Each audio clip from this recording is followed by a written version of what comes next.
Hello, welcome back to my witch obsession. If you are seeing this, this will be your horoscope for all 12 zodiac signs from June 23rd through June 29th. As always, timestamps will be in the description box below.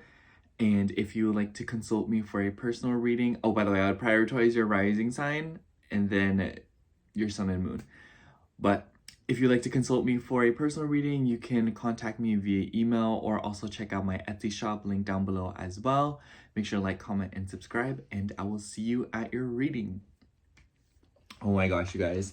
I'm so excited to talk to you guys. I've been looking forward to this all week. So today's Friday. I have to film early this week because I have work on Saturday, and I think this is gonna be like a consistent arrangement because I think it's the weekends that they needed me the most. But yeah, so I've been working a little bit by little bit, and it's all right. It's a really boring job. You just sit there at the stand, and I've been just getting stuff done. I've been drawing, sketching, reading, but anyways, I also went to Old Navy and I wanted to show you guys some of the stuff that I got and also some other things, kind of like a favorites thing again. I noticed that a lot of people liked it and I really like doing it too, and I didn't think to be like, oh wow, like this is stuff that I really like. So I want to start with the clothes because I just feel like they're easier to like just get off the way real quick. So the first thing I got at Old Navy was this button up. And I don't know who commented it, but y'all were right. Like Old Navy was tea. It was $60 and then I had Old Navy cash, so it took off 20, and I got a few shirts. This one included this Spider-Man shirt. I got it because my roommate really likes Spider-Man, and I figured if I wear this, then at some point I'll just like give it to her, or like, you know, like she'll take it, because this doesn't really seem like her color, but this is like her vibe. So I was like, I like the color. I wouldn't say I don't like Spider-Man. I just don't watch it. You know what I'm saying? Like I don't really indulge. So I was like, okay. But anyways, I got this button up, and yeah, like this is 100% cotton, and I was like, or at least like 98%.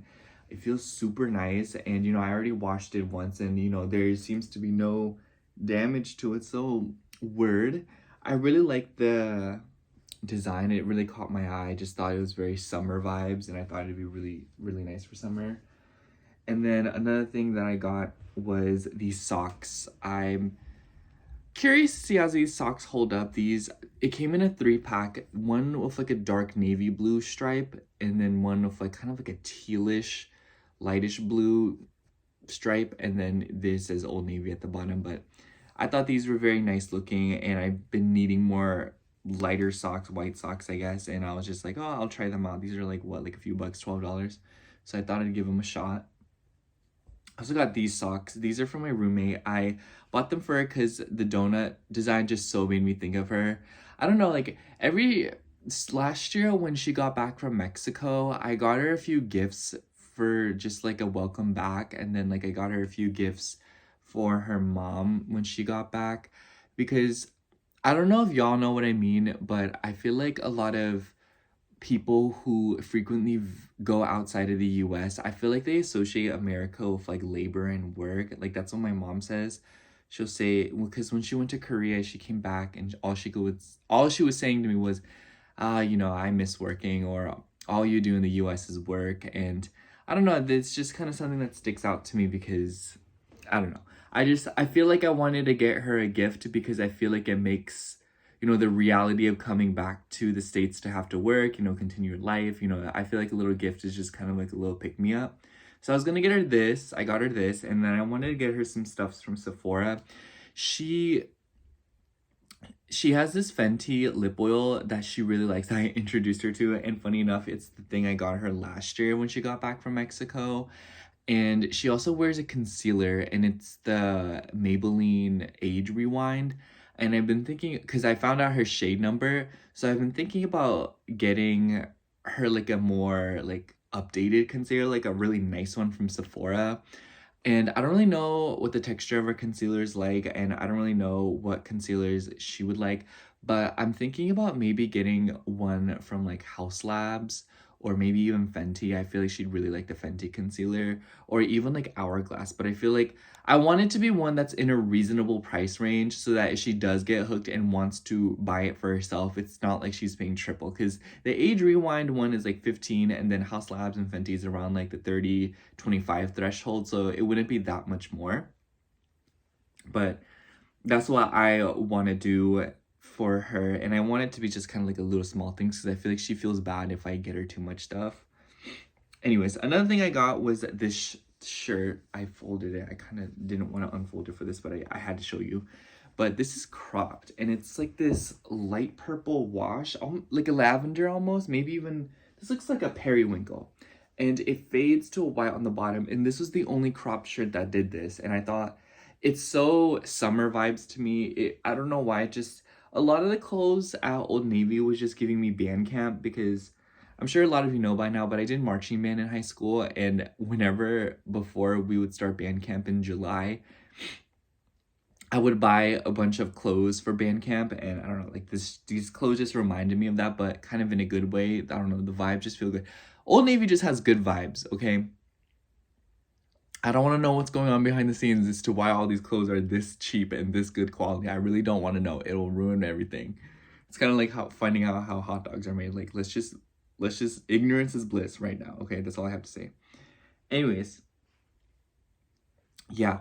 Oh my gosh, I freaking forgot it in the bathroom. But I also got this face wash. A lot of you probably have heard of it, but it's the Youth to the People Vitamin Kale Wash. It's, if you don't know what it is, it's basically just this vegetable face antioxidant wash at Sephora.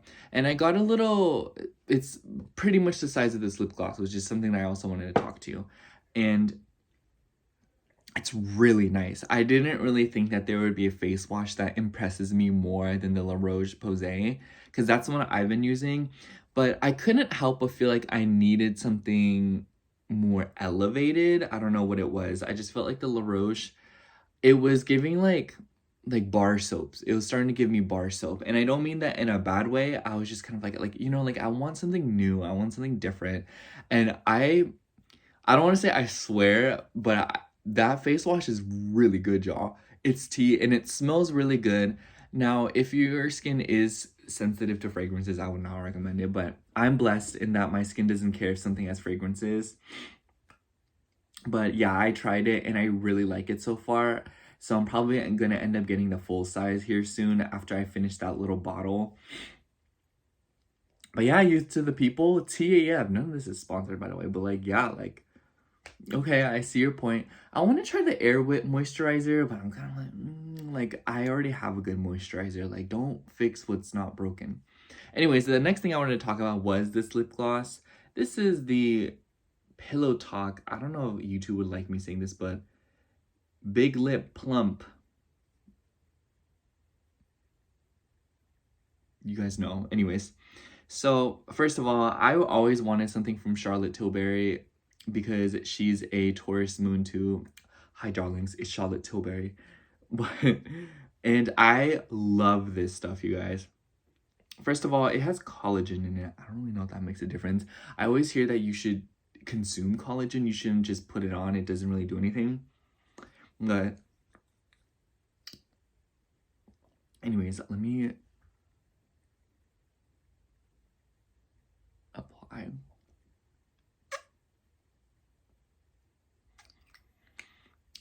I like the taste or like the smell of it a lot. The packaging is beautiful. I know a lot of people aren't into like extra or very animated packaging like this, but to me, I like it.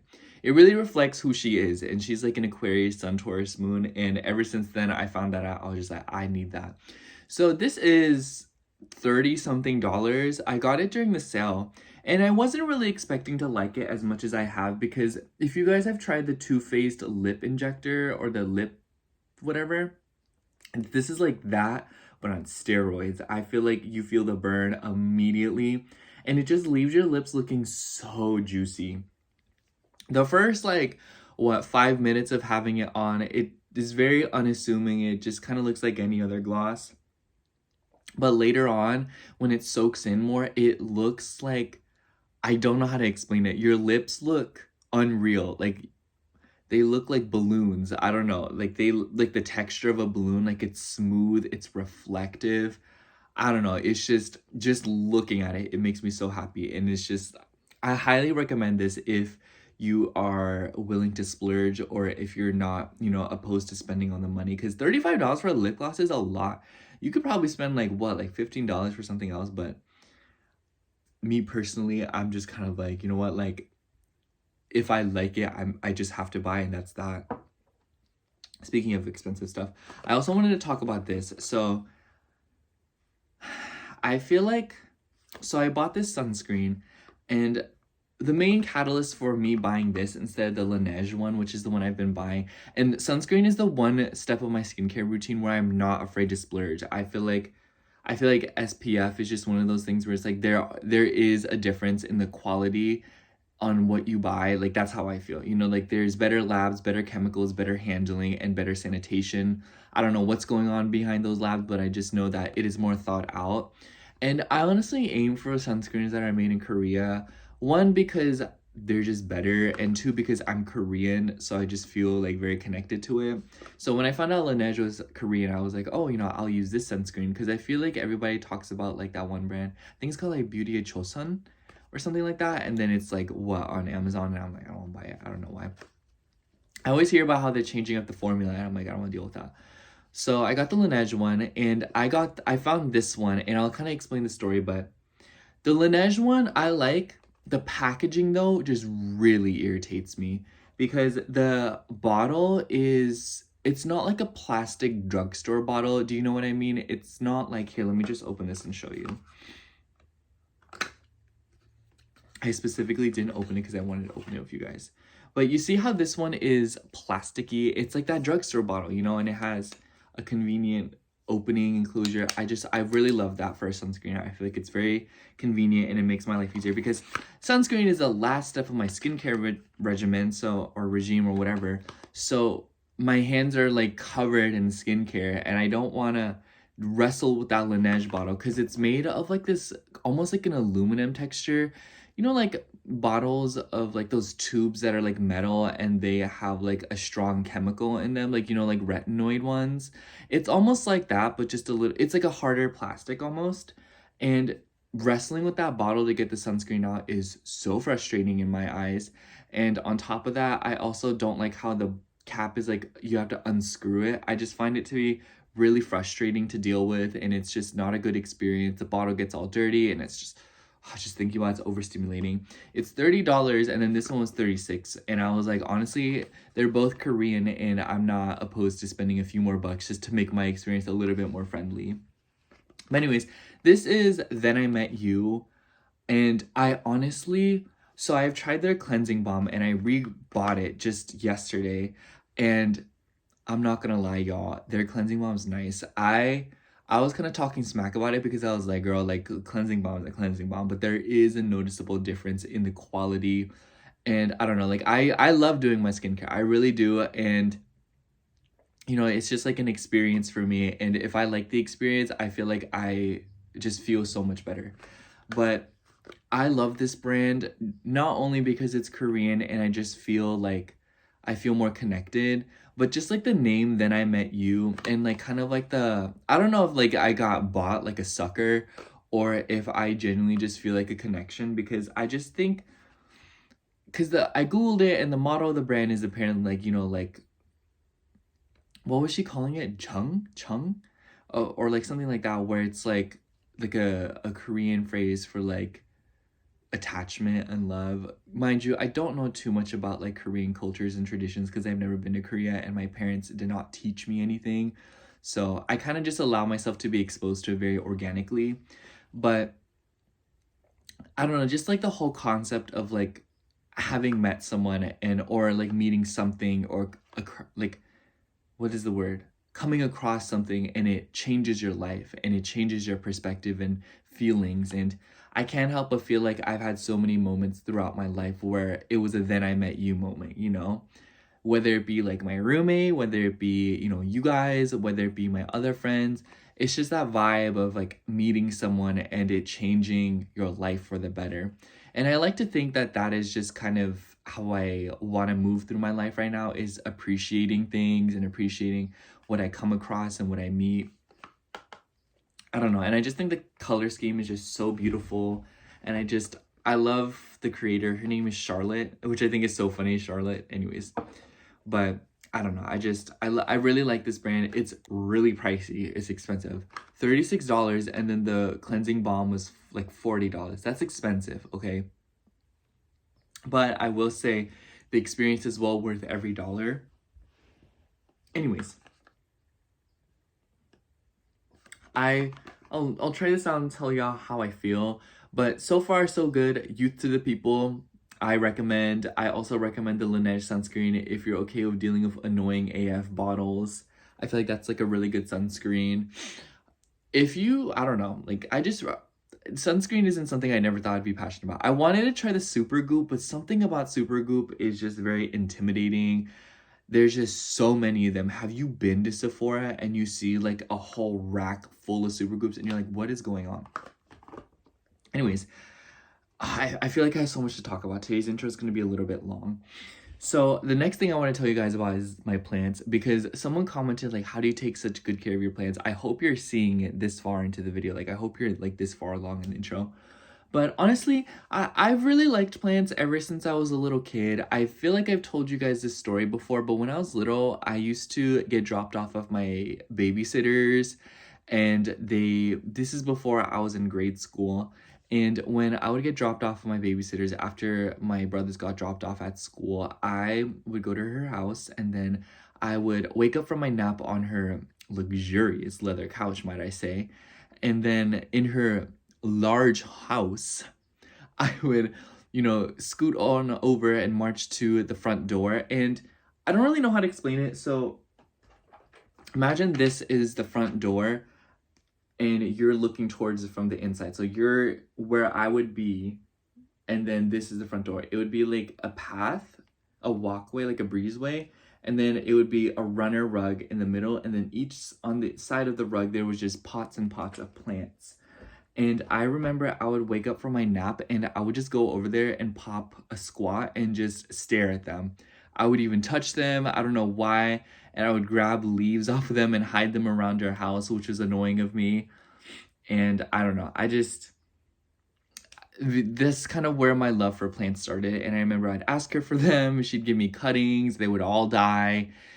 I would buy plants at the store and they would all die. And, you know, because of that, I feel like I just got exposed to like trial and error with plants at a really young age. And now I just feel like plants like talk to you, you know, like I feel like they communicate to you like the way pets do, like their leaves wilt, or, you know, like they look weird, or like the soil pulls from the sides. That's how kind of I see it. But I kind of just get a vibe from them. Like I feel like I feel it, you know, like I feel them being like, I need water. And I'm like, you're so dramatic here.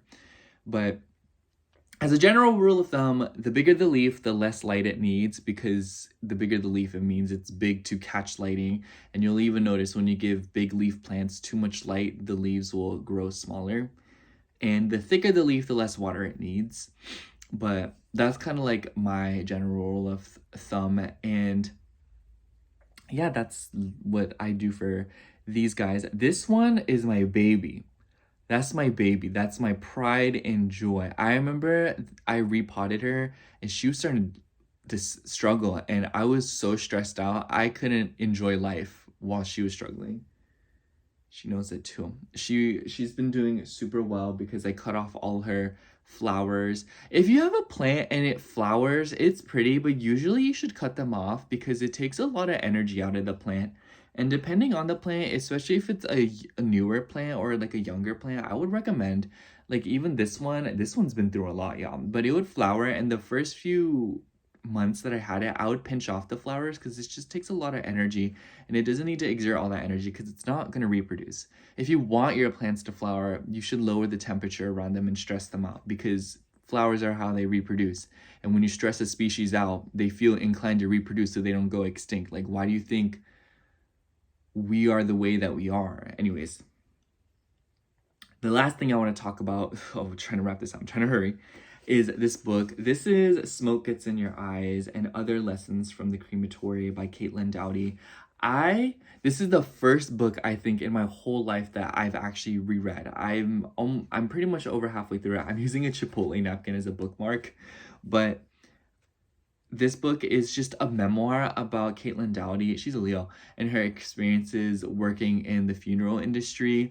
And it's a very visceral book. It's a very graphic book, but I feel like I don't mind that as much as like horror movies for some reason. Like I feel like I can't read, like I can't watch horror movies, but I can read them. Like I feel like a lot of the horror movies I've watched, I could read them, but I couldn't like watch them. I don't know.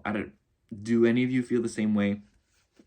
But yes, when I first read this book, I don't like when people say they read a book and it changed their life. I don't feel like it changed my life, but it definitely made me look at things from a different perspective, which I guess is changing your life. But I've been rereading it lately, and it just feels very grounding, and I feel like my imagination is more vivid, and I feel like I have a stronger grasp on the book because I've heard Caitlin Doughty's voice, and I know what she looks like, so I know who wrote this, and I know, you know what I'm saying? Like, I feel connected to her words. So it's just been so much fun to reread this, and I feel more present. You know, I read this maybe 5 years ago, and just getting back into rereading it, the pages are even a little bit faded because it's getting old, and I don't know, I just really love this book. And it's genuinely like, if someone asked me like, oh, what's your favorite book, I'm gonna be like Smoke Gets in Your Eyes by Caitlin Doughty. It's such a, I don't know, I feel like I'm very much afraid of what's after this life, and I don't like to say, like, if my end looked at me in my face, I would be afraid, and I would cower, and I would whimper in fear. But for now, I see it as a friend, and I see it as a thing that happens to us that motivates me, and I like it. I like I don't know, I don't know, I like it. But after I finish this book, I have two of her other books, From Here to Eternity and Will My Cat Eat My Eyeballs. Those are other books that she published. I never read them. I only got through like half of From Here to Eternity, and I just stopped reading because honestly, when I read for a little bit when I first got to California, but then stuff happened and I just got really depressed, and ever since then I haven't really been able to get myself to read. But now that I feel like I work such a boring job, I'm like, reading is better than sitting there looking at people have fun shopping and you're not, you know what I'm saying? Anyways, so what emoji should we do today? If you made it this far, comment a ice cube emoji for my roommate. She loves eating ice. So if you got this far into the intro, comment the ice cube emoji. I actually really, really like seeing the comments too. I don't know what it is, but like, I just kind of did it for fun one day, and then people were like commenting it. I was like, oh my gosh, this is so exciting. Anyways, thank you so much for listening. I love you. See you at your horoscope. Okay, starting out with Sagittarius rising. So hello, Sagittarius rising. If you are seeing this, this would be your horoscope for June 23rd through June 29th. I honestly have to say, Sagittarius, this is a really important week because the highlight of the week is definitely this new moon in Cancer that we'll be seeing right on the 25th. And the reason I feel this is important is because it is conjunct Jupiter, your chart ruler, and it is also bunched up with the sun, of course. So there's a lot going on when it comes to 8th house themes. And I want to say, Sagittarius, this is in a square with Saturn and Neptune. So I think the energy of this moon will be very foggy, and it will be a little bit confusing and maybe even a little bit restricting. I feel like Cancer moon in general is low-key a difficult placement sometimes. So I think that, and by the way, if you're a Cancer moon, you have my condolences. But throughout this week, I feel like, and throughout the next 6 months, I want you to know that whatever intentions you set around this new moon will heavily dictate how half of this Jupiter transit goes for you and how the rest of the year will honestly be for you. It's really that important. I feel like Cancer season in general is all about excuse me, setting intentions for the rest of the year. Now, this is in your 8th house, and I feel like there's a distinct energy, like two distinct ways that this will manifest. Because one, I feel like for a lot of you, it is financial, and for others of you, I feel like it is very psychological. It could be either one, it could be both. But the financial part of it, I particularly like this because your 2nd house ruler is involved. I feel like a lot of people will be generous with you. And it could be that a lot of you are getting some kind of money, and it could be through a family because your 4th house rulers are involved in this. So I feel like this could definitely be going back to maybe something about down payments with a house. I feel like a lot of you could be paying off a mortgage, or maybe some of you are investing in your home. Maybe some of you are fixing something in the home, you know, with Saturn restricting. Like, I see this as, oh, I have all this money, but I need to put it towards fixing the fridge, or I need to fix this part of the house, or, oh, I need to take care of my kids and pay for their stuff or something like that. And then it's just kind of like, you know, like you have the money to do and you have plenty to do so, but then you're like, oh man, but I really wanted to get this instead, you know? So I feel like there's definitely an air around this new moon where some of you are managing your finances. And it's not necessarily that you don't have enough of it or there will not be enough of it, but it's just more so that careful planning will be required to make sure that the way payments are made and the way that money is managed is done so in an organized fashion to prevent whatever might this life present to us, you know what I'm saying? But because this is other people's money, it could be that other people are giving you money around this time. You know, your 2nd house ruler is involved, but I kind of just feel like it's more of like, you know, someone's giving you money, like maybe your mom's sending you some money around this time, or maybe your family is getting some kind of check in the mail. You know, I feel like a lot of people have been talking about inheritances with this house, which is definitely possible, but it's not that linear. I feel like for a lot of you could be setting intentions with like maybe you're trying to get funds. Like this makes me think of like getting EBT, or it makes me think of getting some kind of, you know, financial assistance from the government for your family. So this could be like maybe your mom gets a tax return and then you benefit off of that, or maybe you're putting your little brother or your little siblings or even your children or something on your taxes, and therefore you will get more money from that. Do you see what I mean? It kind of just seems like there is a financial increase coming to you, or there is potential for financial growth through your family, and I feel like there's a lot of intentions around that. Now, for the emotional part of it, I feel like there's something going on this week where, because Saturn and Neptune are involved, your self-trust and your self-confidence, your self-worth, it is being challenged. And it is being challenged when it comes to intimacy, how you relate to people. This could be through your inner child. This could be through creativity. This could be through romantic partners. Just definitely a sector of your life that you would consider revolving around having fun, enjoying yourself, you know, spending time with people in a lighthearted manner, whether it be like going out to the club and, you know, spending time, whether it be sitting at home watching a movie. I feel like these themes and these activities will suddenly become either a little bit more difficult and confusing, or they will be sources of emotional reprieve. And I feel like this is definitely something that you should lean into, Sagittarius, because I feel like a deeply, you know, emotional part of you will come out around this new moon.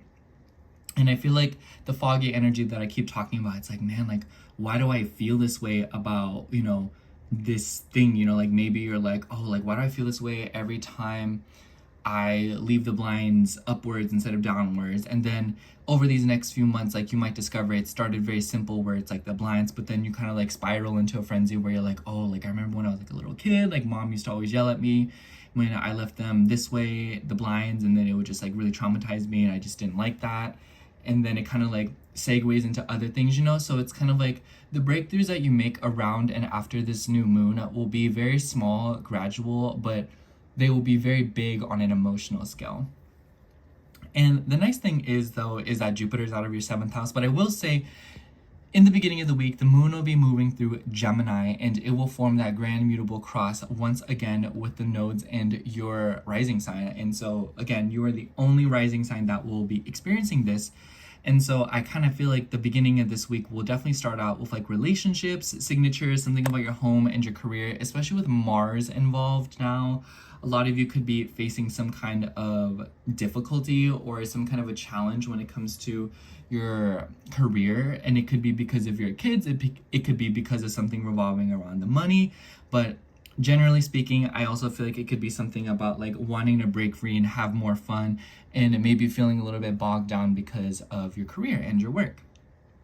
Nice thing, Venus is still moving through your 6th house, so I feel like it's good to lean into routine, and it's good to lean into beauty and kind of going with the flow, doing what feels right and not restricting yourself so much, especially because as this week progresses, we will see Venus inch closer and closer to Uranus. So I feel like there is an urge to experiment more with not only social groups and the people that you're around, but also just your routines, your responsibilities, your habits, and how that kind of just relates to your pleasure and how you feel good. People are wanting to help you around this time, Sagittarius. Having Venus in your 6th and then all these planets in your 8th, it seems like the good that's in your life right now, you won't really see it, or you won't really see that people do want to help you. And I've been saying this for a few weeks now, like people want to help you more than you think. So it's important to kind of like relax your shoulders a little bit and not try to take on everything, especially with Mars in your 10th house. I feel like there's a tendency, Mars likes being in this house. So I think that your career will continue to take off for these next few weeks, Sagittarius. And I feel like this week is no exception, especially with the moon 7th house square. Like a lot of you could be like dealing with like contracts, business partnerships, but others of you could also be dealing with a lot of clients. So a lot of people could be consulting you if you own a business, like a lot of people could be flocking to you, especially on like social media and stuff. But for others of you, this could be something about like clashes with authority figures. We have both of these planets in Mercury, and Mercury is in the 8th house. So I almost wonder if this is related to like taxes or like figuring something out, like, oh, like you made your website. Now I need to set up the payment options, or like, oh, like I need to go back and forth with my boss about my pay or like my pay stubs, or getting that and like, submitting that to the IRS or something. It's just kind of like something about authority figures, something about being consulted or making consultations will definitely be a theme this week. And then at the end of the week, we will see the moon moving into Leo, as well as Mercury, and coming into a opposition with Pluto. I honestly want to say, Sagittarius, I feel like a lot of you could also be moving around a lot at the end of this week. You could be like having to drive a trip, like drop everything for something. It's like, oh, like I'm just gonna go out today, have fun, and then like all of a sudden someone's like, hey, can you like drive 2 hours to do this, or like can you do that? And they could be like communication, like you might receive news at the end of this week that might kind of like startle you. I don't think it's like a bad thing, but like Pluto is not inherently a good planet. So I would just say kind of keep your eyes peeled, because it might kind of feel like you will run into a situation at the end of this week, especially with like travel stuff. I really don't like the end of this week for traveling or moving around long distances. And for those of you who can avoid it, it just kind of seems like you're having to travel really far, or it kind of seems like something about distance is kind of prohibiting you from doing something. I honestly see this as like a long car trip, or just kind of like going back and forth with like communication, knowledge, and exchanging ideas with another person. This could be like a disagreement with someone, like, no, I believe this, and they're like, no, I believe this, so it's kind of like, overall, Sagittarius, I feel like this will be like a very emotional week for you, where it kind of seems like once again you're going off based the reactions of other people. Except the energy is a little bit, the energy is a little bit different this time, because it's like I said, people want to assist you and people want to help you out. So it's kind of like, don't take everything on by yourself around this week, and be willing to accept help when it is offered, and don't be afraid to ask for help, and make sure to make time to enjoy yourself and have some fun and do things that, fill up your cup and make you happy. Anyways, let's pull a card for your week and see what comes out. I feel like this deck was giving Cancer, so I chose it. Which one should we take? This one. We have the Chariot. What an appropriate card. This card is associated with Cancer. So I definitely feel like the Chariot is a very fast-paced card. It makes me think of moving forward.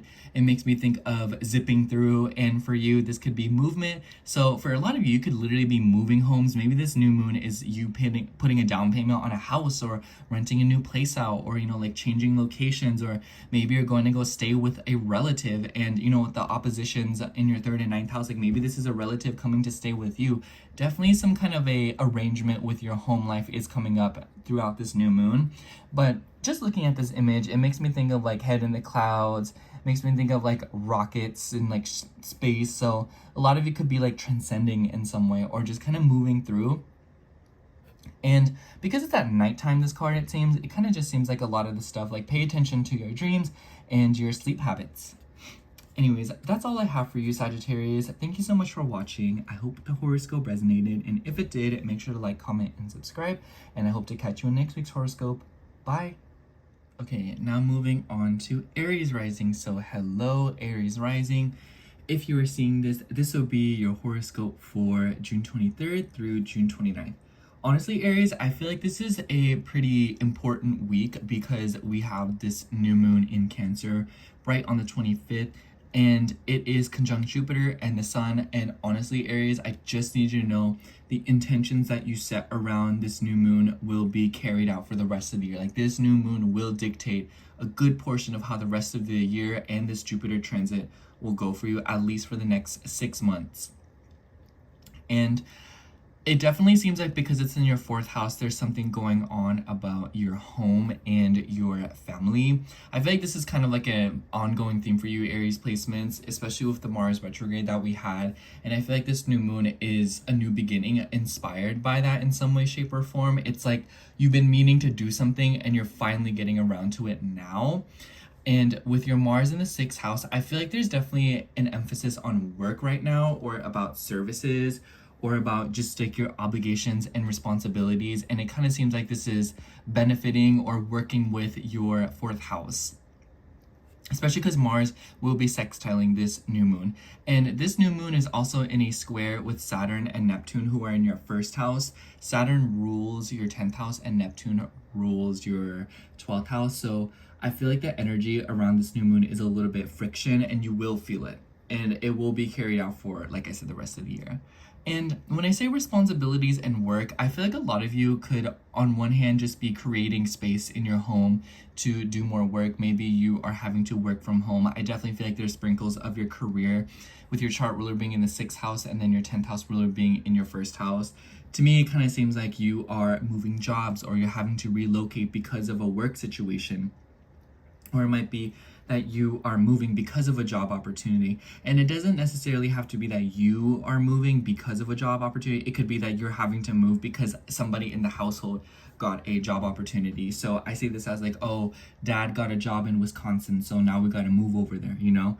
Or it could be that, oh, like there's opportunity in Illinois, so we're going to go over there, you know? And it could be on a wider scale because Jupiter rules your 9th house of long distance and Jupiter's in your 4th. So for some of you, this could be like, oh, I got accepted into my college, so now I gotta move across the country. Some of you could be literally moving across seas, or moving, you know, very, very far away. Like, a lot of you, this could be international, and a lot of you could just be traveling or visiting someone. It doesn't necessarily have to be like career or work situation. It could be like, oh, like I'm traveling for the summer, so I'm gonna go visit my aunt.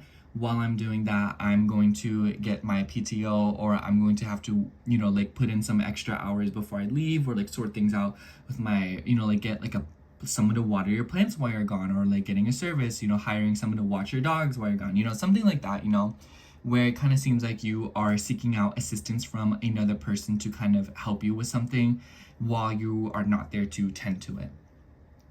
And another nice thing is that Venus is moving through your 2nd house still, undisturbed and not forming any crazy aspects. So it definitely seems like a lot of you are making investments, spending money, enjoying yourself, being around people, finding value in connections. And I encourage you to continue doing this throughout this week and throughout the rest of June. Honestly, kind of seems like there's something coming up here with like investing and like your money. But aside from that, I just feel like this new moon is definitely like very emotional as well, because this is the 4th house we're talking about. So you could be having an interaction with like childhood friends, or maybe you're talking to someone from a very long time ago. Especially with the sun ruling your 5th house, like it could be like, oh, like I remember I used to have so much fun in this neighborhood, or something like that. Or some of you could be like coming into contact with like a romantic link that you had in like 1st grade, you know? Just in some way, shape, or form, the past will be involved with this new moon, because the moon is in the 4th house in its home sign. That's like a lot of Cancerian energy here. And this will be a very emotional energy. Don't try to control how you feel this week, Aries. I have you say, I feel like just routine and following the flow will definitely be the way to go with your 6th house, or your 1st house, your chart ruler just being in the 6th house. You know, like taking care of business, taking care of the animals, getting things done. it's like an overall good time to do things that you have been wanting to do and you just haven't gotten around to it. Like, for example, this doesn't even have to be that a lot of your traveling. Maybe you're trying to renovate the house, you know, maybe you're trying to sprucing up your room, maybe you're trying to donate a bunch of things, maybe you just have a bunch of stuff laying around and you're like, girl, like, let me get rid of all this. So I would imagine that a lot of you are doing that. Mars in the 6th house also makes me think of like working out, and it makes me think of purging. So a lot of you could be doing things like that where it's like you're getting like exfoliations done, waxing. It could be that some of you are doing some kind of like a detox, or maybe some of you even are starting like a diet, or you are taking care of something with your health. So it could be that you're trying to do something more activity oriented. And the beginning of the week, we see the moon start out in Gemini, and it will square Mars, and we see a lot of mercurial energy in the beginning of the week, and then Mercury is still in your 4th house. So I definitely feel like this could be you going back and forth with your siblings, consulting someone, whether it be a realtor, whether it be going to go see like a doctor, gynecologist, something like that, or like maybe even like a health practitioner, or a dietitian. Maybe this is y'all just like fixing the car, going to go see a mechanic. So a lot of you could just be moving around at the beginning of the week. I just see driving, phone calls, moving around, especially because the moon will also trine Pluto. So it kind of seems like you're going through a massive shift in the beginning of the week, or maybe there is something about like public speaking in front of a crowd of people, or like, you know, like rendezvousing with a bunch of people and working on something together. This makes me think of like you have like a huge work project coming together, so you're kind of like taking the lead on that. This could also just be like having to, you know, like gather people for a specific cause or for something like that. But the moon will move through Leo at the end of the week and oppose Pluto, and Mercury will do the same thing. So I just want to say, whatever you notice at the beginning of the week when it comes to like speaking with communicating with a bunch of people, or just like the responsibilities that you're noticing, it's gonna come up again at the end of the week, and it will feel a little bit more vivid. It will be feeling a little bit more like like a little bit like maybe you're left out of it in some way, shape, or form, because this is trining your ascendant. That's a pretty harmonious energy, and it might kind of just feel like something's like out of your control when it comes to, you know, working with others. So what I suggest, Aries, is that you don't really like force that. Like I said, I just feel like this is a week where you kind of want to pay attention and go with the flow. And if something doesn't feel right, you need to honor that feeling, because that's what Cancerian energy demands. If you don't feel something is right, you need to protect yourself, keep yourself safe, not because there's any actual danger, but because it's just not good to put yourself in harm's way right now, especially when you're obviously going through some kind of a major transition, or you're uprooting something that has been long-standing for a really long time now. And I just feel like generally at the end of this week as well, there could be a lot of fun. I feel like after that opposition to Pluto, a lot of you could be going out, spending time with friends, and maybe at the beginning of the week, it's just being like, oh, like trying to sort things out with like your work schedule so that you can attend something at the end of the week and have fun and enjoying yourself. So I would imagine that the beginning of the week is very friction and a lot of, you know, like go responsibilities, like even starting the day that I upload this. But I feel like as the week progresses, it will just be kind of like, it becomes more emotional and you kind of sort things out. So I feel like the beginning of the week, don't commit yourself to too many things, or, you know, set too many ideas for how the week will go, because it kind of seems like after you pass the gates of this new moon, you'll kind of feel either differently, or you'll just notice that there is things changing, or that there is a different, you know, tone to your direction. Anyways, let's shuffle the cards and see what comes out for you.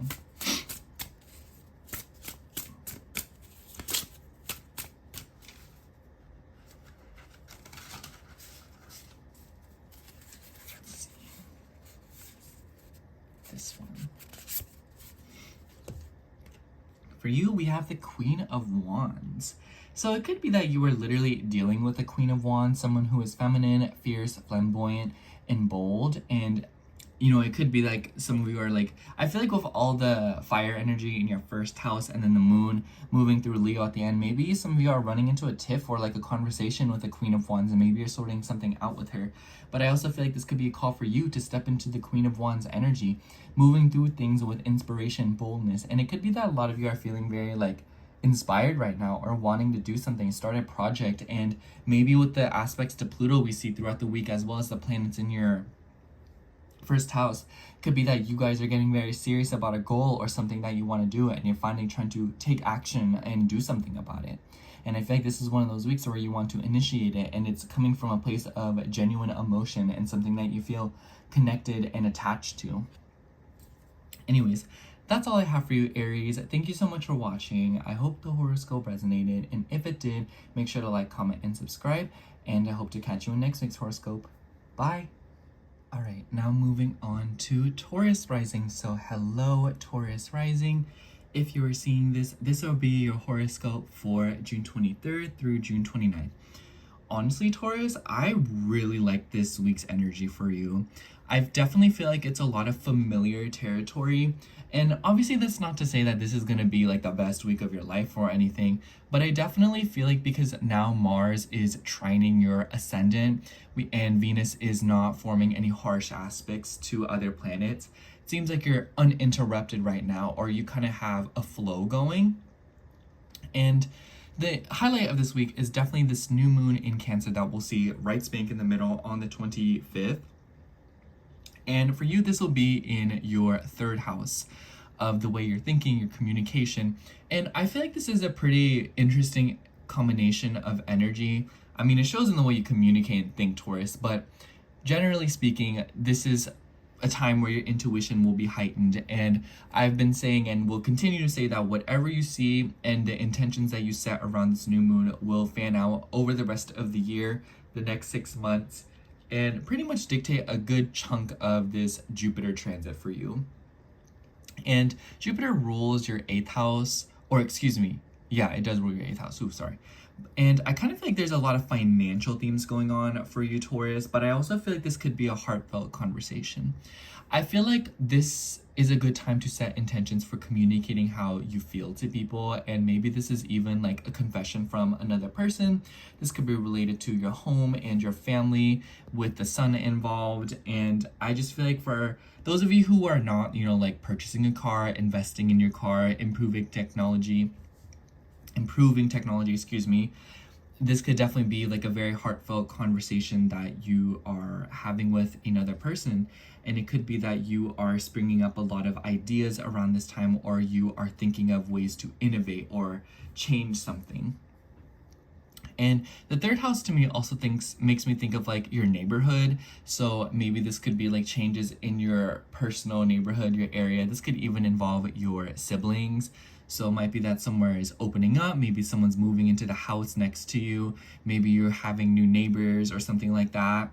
But this is a time of new intention, so it could be that you are trying to begin new regimens in your neighborhood. But I also feel like because the moon will be squaring Saturn and Neptune in your 12th house, Saturn ruling your 9th house, maybe there could be feelings of like confusion with where you live. Maybe you're like, man, I've outgrown the city, I want to leave, I want to go somewhere else. Maybe some of you are feeling like what's the term where you feel like grounded, but not like in a good way, like you feel like trapped almost, like you want to leave where you live. But the squares to your 12th house just also make me feel like there could be some sort of an emotional burden. Cancer does rule the past, and that's why I feel like this could be like an interesting full moon for you, or excuse me, new moon, because you're going to be seeing themes from the past kind of coming up as like metaphors or more like direct themes. So it could be that a lot of you are thinking about something that happened to you as like a little kid, and maybe the squares to your 12th house is you letting go of something. Maybe this is related to unhealthy family dynamics that you are releasing and sort of letting go of. So I just kind of feel like the middle of this week could definitely be where you are thinking a lot more, and you're coming to a lot of conclusions with your emotions and kind of realizing something about your past, whether it be for the good or the worse.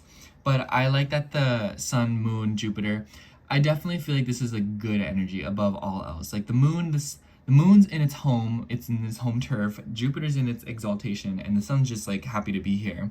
So I definitely feel like they have an upper hand on Saturn and Neptune. And Saturn in the 12th is like, Saturn doesn't like being in Aries, so it makes me think of like someone unhappily losing. So I feel like a 12th house theme, it's like maybe something is standing the test of time despite the fact that it should be over, or something is lasting despite all odds, or maybe it's something from the past that should have been gone that's kind of like coming up to the surface, and it's kind of like sheer luck. It makes me think of like you find an old picture, you find an old picture of like your grandma or something, you're like, girl, like I've moved like 17 times, this thing should be gone by now, you know, like I cannot believe I still have it, you know.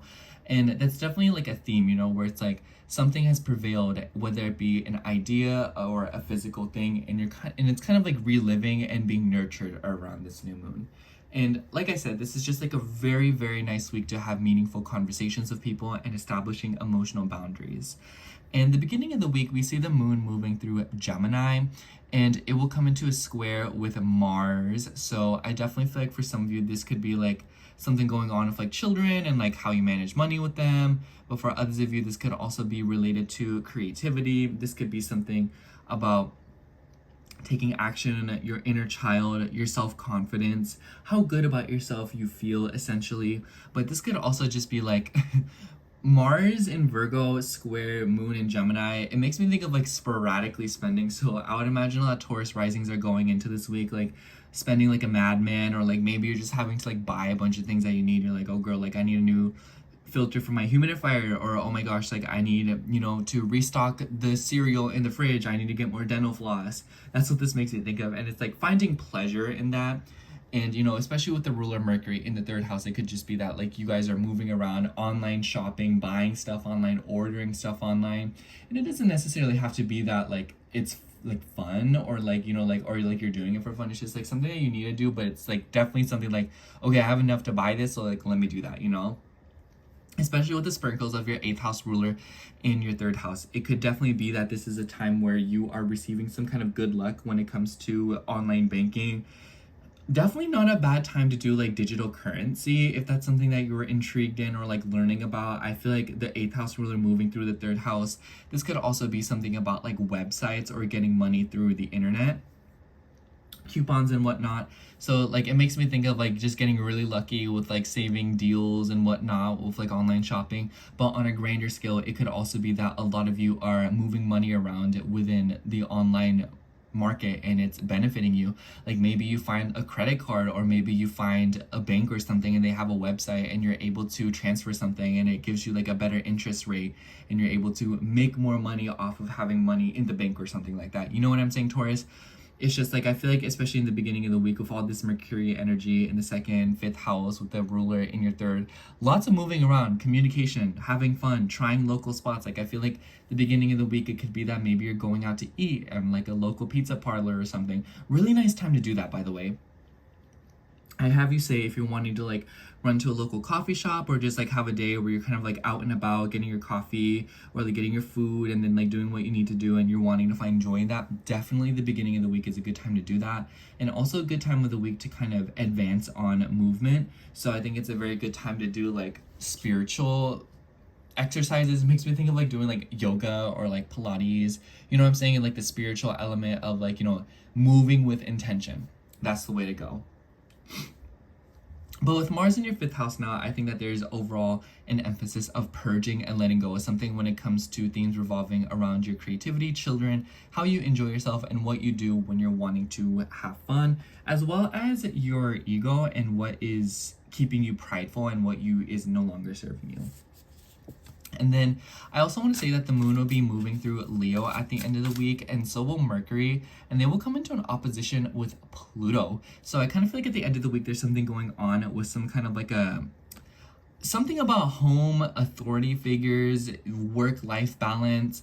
I would keep an eye on that, especially with like relationships, or if you have like a boss that's being nagging, or if you feel like there's like a force that's being exerted upon you by another person. And I kind of feel like there's something going on within the home front. And I want you to I want you to know the moon will be moving through Gemini, like I said at the beginning of the week, and it will trine Pluto. So I feel like there will be something that kind of gets brought up at the beginning of the week. You're like, oh, you know, like this is going to happen. And then at the end of the week, you're like, oh, like this is happening. Let me deal with it. You know what I'm saying? So it could be that like, oh, like you're gonna have to do this week, and you're like, oh, okay. And then like the end of the week comes, you're like, oh shoot, like I really should get this done. You know what I'm saying? It could just be like something like that. I know that's pretty vague, but I just feel like something at the beginning of the week will be casually brought up to, and then at the end of the week, it's kind of like, you know, like all hands on deck, let me get through with that. And it seems to be related to your home and your career. Oh, let's see what card comes out for you. This card really stuck out to me. Okay, for you, we get the Two of Swords. Yeah, definitely. Like, do I do this? Do I do that? Do I want to do this? Do I want to do that? This is a very indecisive card, and I feel like this is a very haunting card. Like, I feel like we all know, like, about the Tower, we all know about the Devil, but, like, I feel like this is one of those cards where it's, like, low-key when it starts following you around. But I feel like this is definitely a call for you to kind of think about things, and I think it's interesting how there's the moon, and it's, you know, like a calm body of water.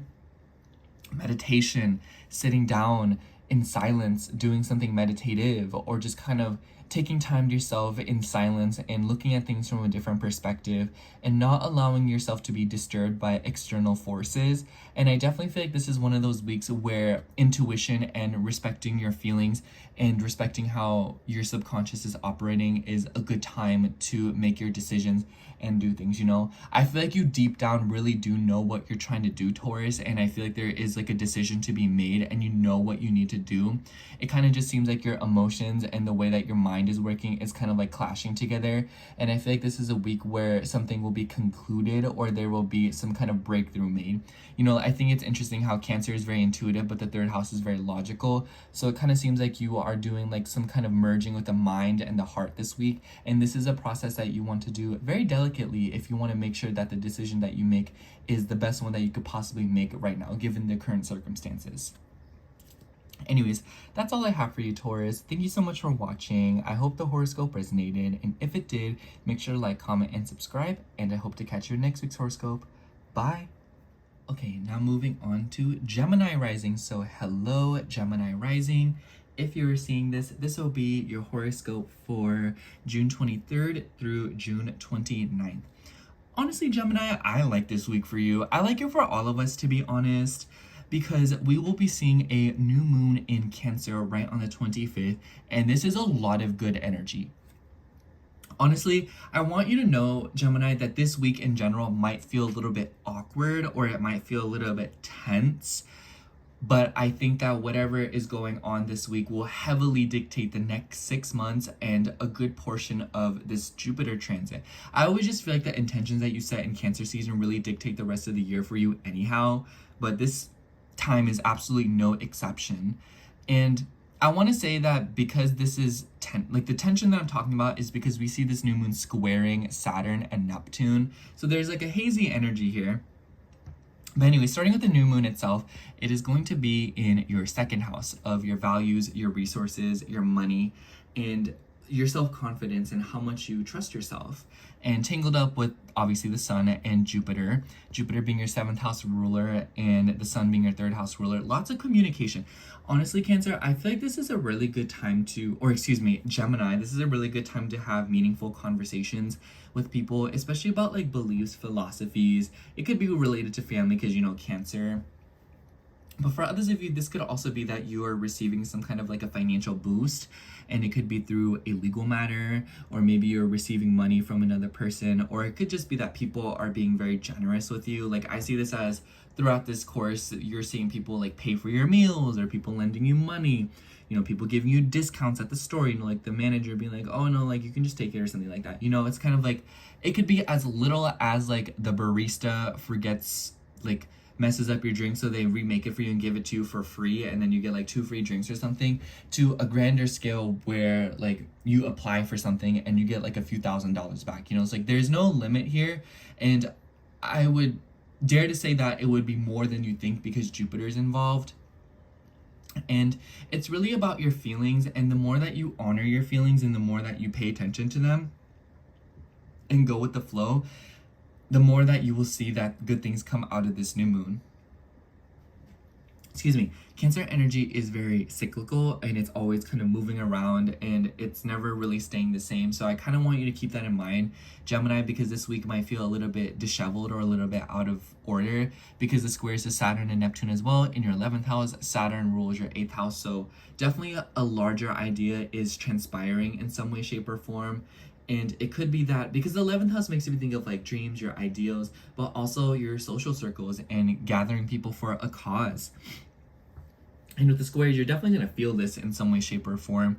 And it kind of seems like maybe it's like you're taking action on something, like an idea that you have, like a money making scheme. And maybe you're trying to group together people for like something about, like making money, or, like maybe you are finding self-worth and value within community, being around the right people.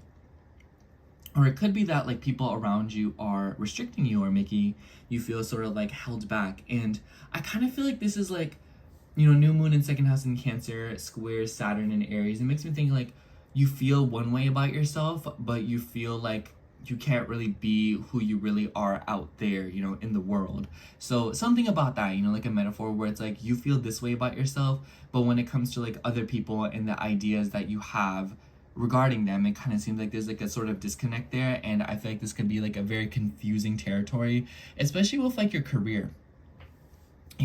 This makes me think of like someone who's like opening up a business and they're like, oh, like who's the audience that I'm trying to attract? You know what I'm saying? It's kind of like you have an idea and it's related to like what you believe in and how you feel, but then it's kind of like, well, how will others react to it? Or how will, the world take it? Or how will it actually get me to where I want to be? The nice thing is though, it is in this sextile with Mars in your 4th house, and this Mars transit will definitely be like a big deal for you because it's squaring your ascendant, so you're gonna feel it. And so it kind of seems like there's something going on with like the home front and with like your family, especially because Saturn and Neptune are in Martian territory. So it kind of seems like there's something going on with like freedom, wanting to be like rebellious. And I almost wonder if some of you are like moving out for the sake of freedom, or you are creating a space where you can kind of like do things the way that you want to do and moving through a routine based on what you feel is right for you.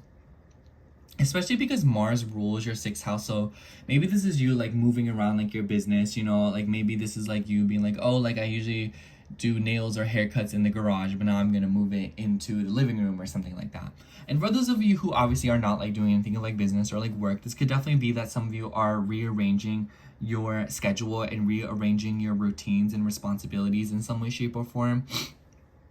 And it seems like you're even investing money to do so with the 2nd house energy. So it could be like maybe you're buying something, to like make your routine more accessible. Like, or it might just be that like there's a lot of financial obligations coming through with this new moon. And it doesn't have to be like a bad thing, it's just kind of like, oh, like I need to buy a new leash for my dog. I need to buy more poopy bags for it, or him or her or whatever.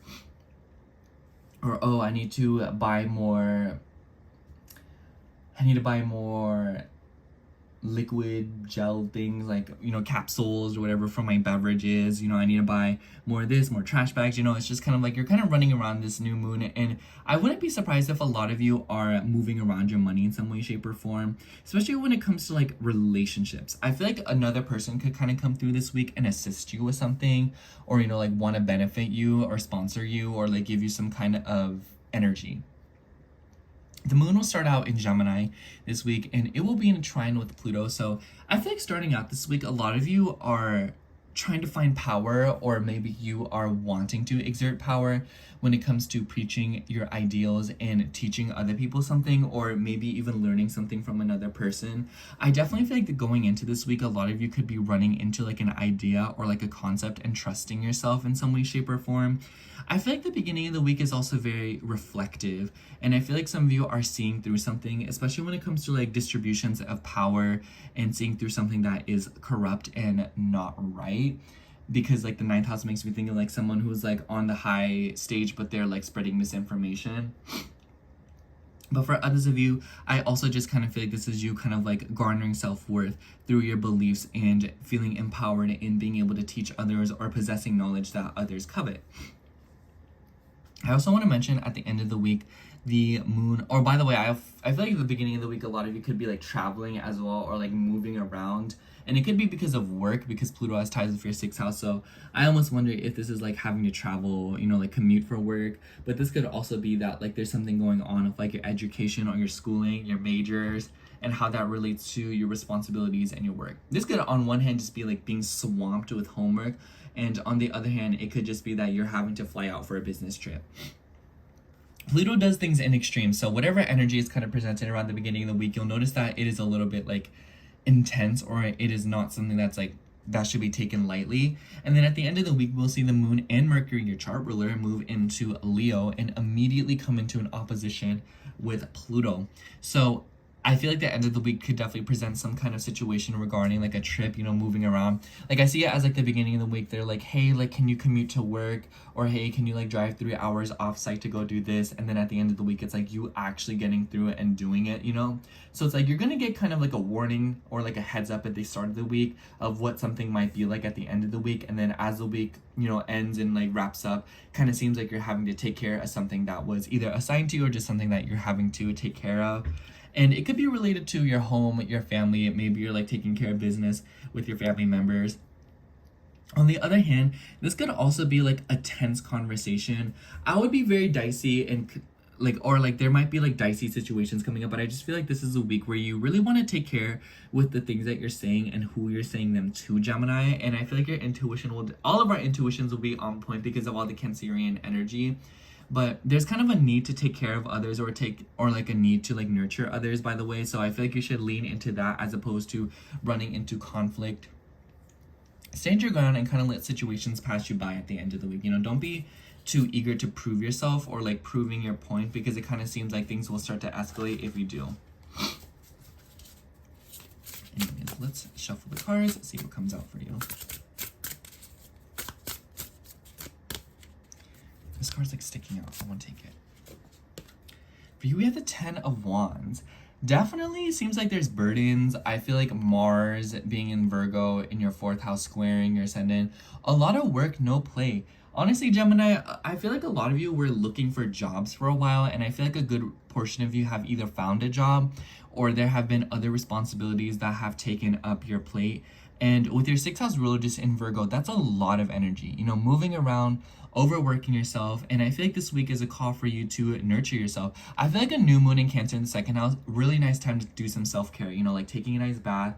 Ain't not nobody know how to relax like a Cancer. Taurus and, you know, like whatever, Libra know how to relax, but a Cancer, girl, a Cancer knows how to get down and take care of themselves. So I definitely feel like this is just one of those weeks where you want to self-soothe as much as possible, take care of yourself, but you're at the end of a journey. You know, the 10s is completion, so it seems like you're wrapping something up or you're taking care of some kind of business. Like maybe you're moving homes, maybe you're sprucing up your house, maybe you're renovating it, maybe you're changing it up or investing money into it. But whatever the case might be, Gemini, I feel like the vibe here is just to take it easy and to not overexert yourself and push yourself straight into burnout. Just pump the brakes a little bit. Things will get done with time. And it is about trusting yourself and knowing that you will get it done as opposed to being afraid that you won't get it done, because you simply wouldn't let that happen. Anyways, that's all I have for you, Gemini. Thank you so much for watching. I hope the horoscope resonated. And if it did, make sure to like, comment, and subscribe. And I hope to catch you in next week's horoscope. Bye. All right, now moving on to Cancer rising. So hello, Cancer rising. If you are seeing this, this will be your horoscope for June 23rd through June 29th. Honestly, Cancer, y'all have a really important week ahead of you. Debatably the most important week out of all 12 zodiac signs, right next to Sag and Pisces. But of course, we have your new moon in Cancer on the 25th this week, and it's happening obviously right in your 1st house. And the intentions that you set around this new moon, Cancer, will be played out over the next 6 months, and it will heavily dictate a good portion of this Jupiter transit for you. Jupiter rules your 6th house of health, habits, responsibilities, routines, pets, work, the boring stuff, if you will. And I just want to say, and I forgot who I told this to, but I just feel like a lot of Cancer risings, there is a lot of opportunity to expand upon your identity, yourself, your body through small, meaningful efforts. In other words, the intentions that you set will be small and they will be consistent as opposed to big and grand. And I feel like I've been telling you this for a while now, but this new moon is absolutely no exception. You're going to see more merit and you're going to see more reward for little action. So it's like, you'll notice big differences for taking a 15-minute walk every single day. But this could also show that your routines and your poor habits will also be reflecting. So it's like if you have like an ice cream every night before bed, like this will be causing more issues than it normally would, you know, like eating before bed and stuff like that. Like it could be causing more weight gain, you know, whereas eating, you know, a different diet will cause you to lose a lot of weight. You know what I'm saying? So it's kind of like the point here is that actions and the way that you go about your well-being will be exponentially more rewarding or punishing. And especially if your second house ruler involved, it kind of plays into your self-worth, you know, how you feel about yourself, what your confidence is, how you are perceiving yourself. And it kind of seems like something about that is feeding this new moon. Obviously, it doesn't have to be just related to your body. It could be that you yourself are just taking initiative in some area of your life, because we see a square with this new moon to Saturn and Neptune in your 10th. Saturn obviously ruling your 7th house. So this could also be like how relationships are playing out in your life and how they may be restricting your career, how they may be restricting your relationship with your goals and what you're trying to accomplish. Do you feel like your partner is overbearing and you feel like you can't really get what you want to get done in your life?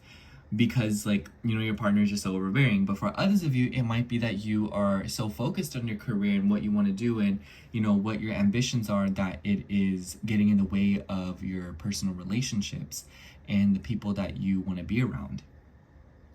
And then on another note, I also feel like this is kind of playing back to the theme of a lot of Cancer risings are getting very serious about their career, getting very serious about their reputation, their status, but also your ambitions and your goals.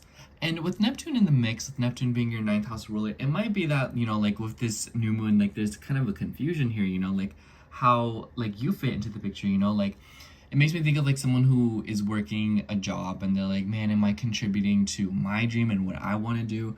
Or am I contributing to someone else's dream and what they want to do, you know, their bigger picture, their beliefs and their ideals? And this might be something that is on your mind for a very long time, and definitely something that will be inspiring this new moon a lot, in the sense that is what you're doing and what you're working towards, whether it be related to a service you're providing or whether it be a structure or foundation that you are contributing to, you know, how do your beliefs and how do your ideals kind of mix into it, and how does that kind of like attract patrons, or how does that relate to other people? You know, it definitely seems like if your 7th house ruler involved, there's something about other people that will be kind of thrown into the cocktail this week, Cancer. And I just kind of feel like the vibe here is that you want to feel it out intuitively and do what you do best, in the sense of like, you know, like following your intuition, kind of navigating it.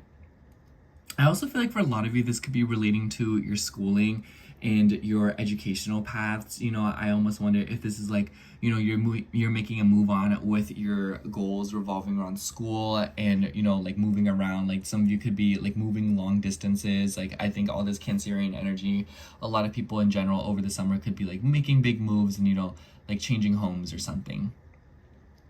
And I kind of feel like because your 4th house, your 4th house ruler is in the 11th house Venus, something going on this time when it comes to opportunities, when it comes to your home and family. And then the beginning of the week, we see the moon starting out in Gemini. So I kind of feel like this week will start out feeling a little bit like in the dark, and then this new moon kind of comes up, and then you're kind of like quietly starting something new. And I like that this new moon is happening in your 1st house, because, you know, you just saw it move through your 12th house, trine Pluto in your 8th. So it kind of seems like you have let go of something, or you have purged something. And as you let go, it has made way for a new beginning. And I feel like I'm saying that in a very vague way, but it really could be anything. Whether it be a relationship, whether it be a financial obligation, whether it be an idea or fear that you feel very attached to, you know, like letting these things go will somehow liberate you and make way for a new identity and desire. Especially because it will square Mars, and Mars is in your 3rd house and Mercury is in your 1st house. So through communicating, through writing it down, through journaling, but through having conversations and maybe having an interesting interaction or occurrence on social media or with another person in your local area, or maybe even like a therapist or like a consultation, could be something that brings a lot of change, or kind of like, how do I say, inspires you. It definitely makes me feel like there's something going on this week where like the way that you're thinking is being challenged, and you are being encouraged to think a little bit more creatively. And then at the end of the week, the moon will be moving through Leo, and Mercury will also enter Leo, and they will both come into an opposition with Pluto. So on one hand, I feel like there could also be things going on with like finances. I almost wonder if a lot of Cancer risings are paying off a major debt, or there are intentions revolving around the use of money and how much you are making or how much it is being granted to you, especially by like authority figures, because your second house ruler, the sun, is involved in all of this, you know, it's like new moon and whatnot. But I also feel like because this is between your second and your 8th house, and then, you know, Pluto has ties with your 5th house, it could be something revolving around like how you enjoy your money. Honestly, Cancer, if you're gonna make any crazy purchases or if you're gonna be reckless with your money, the beginning of the week is a better time to do it. I don't really like this weekend for spending large amounts of money or like going gambling and whatnot. I kind of feel like it's a little bit awkward and there will be something kind of like out of your control, you know? Pluto just likes to mess with you and it likes to scare you. So it could be like, you know, like losing more than you needed to, or it could be that like a random expense comes up. So it definitely seems that way. So I would just say, like, if you're going to use money, the beginning of the week is a much friendlier time to do that. Like this weekend is a time where like you want to make sure that money is like planned out. And I want to say the moon will trine Pluto at the beginning of the week. So whatever energy that comes through the end of the week, it's not something that will just kind of come out of nowhere. It's something that you're seeing coming up ahead of time, and you're very much going to be aware of it before it happens completely, you know? It makes me think of like, oh, like you get a bill at the beginning of the week and it's like due by the end of the week, you know? So it's kind of like, okay, like I have a week to kind of like sort this financial situation out and figure it out, you know? It's not that big of a deal. So it's like something will be premeditated and you'll definitely have breathing room. So I would just say that this is one of those weeks where it's like you want to play a little bit safe with your money, Cancer, and kind of play it, you know, like on the safe side. And, you know, Venus in the 11th house, I just want to say, like, Venus is not forming any crazy aspects. So it's just like you're still seeing some kind of merit come through, like connections in social circles. A woman could be helping you or lending you some kind of opportunity or assistance. Or it could just be that there is prominence of a friend in your life right now. And there's definitely a divine feminine energy watching over you right now, Cancer, whether you realize it or not. But anyways, I just really like this week for you because I feel like it's an opportunity for you to put more foundation under your feet. Not like literal foundation. I mean like, you know, like building something for yourself that's lasting. But, you know, it just kind of seems like you're getting that full coverage vibe where things are just kind of being given to you, or in the sense that like you have the tools that you need in order to make sure that your feet are both on steady ground, especially because I feel like Cancers have been playing a waiting game for a while. So I feel like this week is like you're seeing some kind of movement, or you're seeing some kind of like, okay, like this is what I'm going to be able to do next, if you know what I mean. Anyways, let's see what card comes out for you.